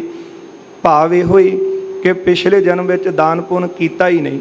ਜੇ ਕੀਤਾ ਹੁੰਦਾ ਤੇ ਮਹਾਰਾਜ ਦੇ ਬਚਨ ਆਪਾਂ ਪੜ੍ਹਦੇ ਹਾਂ ਨਾ, ਜੋ ਬੀਜੈ ਖਾਵੈ ਸੋਏ। ਜੇ ਬੀਜ ਬੀਜਿਆ ਹੋਵੇ ਤੇ ਉਸੇ ਬੀਜ ਨੂੰ ਫਿਰ ਬੰਦਾ ਅਗਲੇ ਸੀਜ਼ਨ ਵਿੱਚ ਵੱਢਦਾ ਹੈ, ਉਹਦੀ ਫਸਲ ਪ੍ਰਾਪਤ ਕਰਦਾ ਹੈ। ਤੇ ਜੇ ਬੀਜਿਆ ਹੀ ਕੁਝ ਨਹੀਂ ਤੇ ਫਿਰ ਵੱਢੇਗਾ ਕੀ? ਇਸ ਲਈ ਗੁਰੂ ਅਰਜਨ ਦੇਵ ਸਾਹਿਬ ਸੱਚੇ ਪਾਤਸ਼ਾਹ ਉਪਦੇਸ਼ ਬਖਸ਼ਿਸ਼ ਕਰ ਰਹੇ ਨੇ। ਭਾਈ ਪੈੜਾ ਤੇ ਭਾਈ ਦੁਰਗਾ ਜੀ, ਇਹਨਾਂ ਦੇ ਤਾਈਂ ਤੇ ਉਪਦੇਸ਼ ਸਤਿਗੁਰਾਂ ਦਾ ਸਾਡੇ ਸਾਰਿਆਂ ਲਈ ਸਾਂਝਾ ਹੈ। ਜਿਸ ਤਰ੍ਹਾਂ ਸਤਿਗੁਰੂ ਗੁਰੂ ਅਰਜਨ ਦੇਵ ਸਾਹਿਬ ਉਪਦੇਸ਼ ਦੇਣਗੇ ਕਿ ਦਾਨ ਪੁੰਨ ਕਰਕੇ, ਜਪ ਤਪ ਕਰਕੇ, ਸਿਮਰਨ ਘਾਲਣਾ ਕਮਾਈ ਕਰਕੇ, ਗੁਰਸਿੱਖਾਂ ਦੀ ਸੇਵਾ ਕਰਕੇ ਇਹ ਜੀਵਨ ਨੂੰ ਸਫਲਾ ਕਰੋ। ਕਿਸ ਤਰ੍ਹਾਂ ਫਿਰ ਭਾਈ ਪੈੜਾ ਅਤੇ ਭਾਈ ਦੁਰਗਾ ਜੀ ਨੇ ਸੇਵਾ ਕਰਕੇ ਗੁਰੂ ਕੀਆਂ ਖੁਸ਼ੀਆਂ ਪ੍ਰਾਪਤ ਕੀਤੀਆਂ, ਇਹ ਵਿਚਾਰ ਆਪਾਂ ਕੱਲ੍ਹ ਦੇ ਦੀਵਾਨਾਂ 'ਚ ਸਰਵਣ ਕਰਾਂਗੇ। ਨਿਯਤ ਕੀਤਾ ਸਮਾਂ ਸਮਾਪਤੀ 'ਤੇ ਪਹੁੰਚ ਚੁੱਕਿਆ ਹੈ। ਭੁੱਲਾਂ ਚੁੱਕਾਂ ਦੀ ਖਿਮਾ ਕਰ ਦੇਣੀ, ਅੱਗੇ ਵਾਸਤੇ ਅਸੀਸ ਦੇਣੀ ਜੀ। ਗੁਰੂ ਚਰਨਾਂ ਵਿੱਚ ਅਰਦਾਸ ਕਰੀਏ, ਜੋ ਉਪਦੇਸ਼ ਸਤਿਗੁਰਾਂ ਦਾ ਆਪਾਂ ਸਰਵਣ ਕਰਦੇ ਹਾਂ, ਮਹਾਰਾਜ ਦਾ ਦਿੱਤਾ ਉਪਦੇਸ਼, ਇਹਨਾਂ ਬਚਨਾਂ ਦੀ ਕਮਾਈ ਕਰ ਸਕੀਏ, ਲੋਕ ਸੁਖੀਏ ਪਰਲੋਕ ਸੁਹੇਲੇ ਹੋ ਸਕਣ। ਆਓ ਦੋ ਪੰਕਤੀਆਂ ਸਰਵਣ ਕਰੀਏ ਜੀ। ਇੱਥੇ ਸਮਾਪਤੀ ਹੈ। ਫਲ ਪੂਰਬਲੇ ਪੁੰਨ ਨਕੀਰਾ। ਜਨਮ ਧਾਰ ਭੋਗੈ ਇਸ ਬੇਰਾ। ਵਾਹਿਗੁਰੂ ਜੀ ਕਾ ਖਾਲਸਾ, ਵਾਹਿਗੁਰੂ ਜੀ ਕੀ ਫਤਿਹ।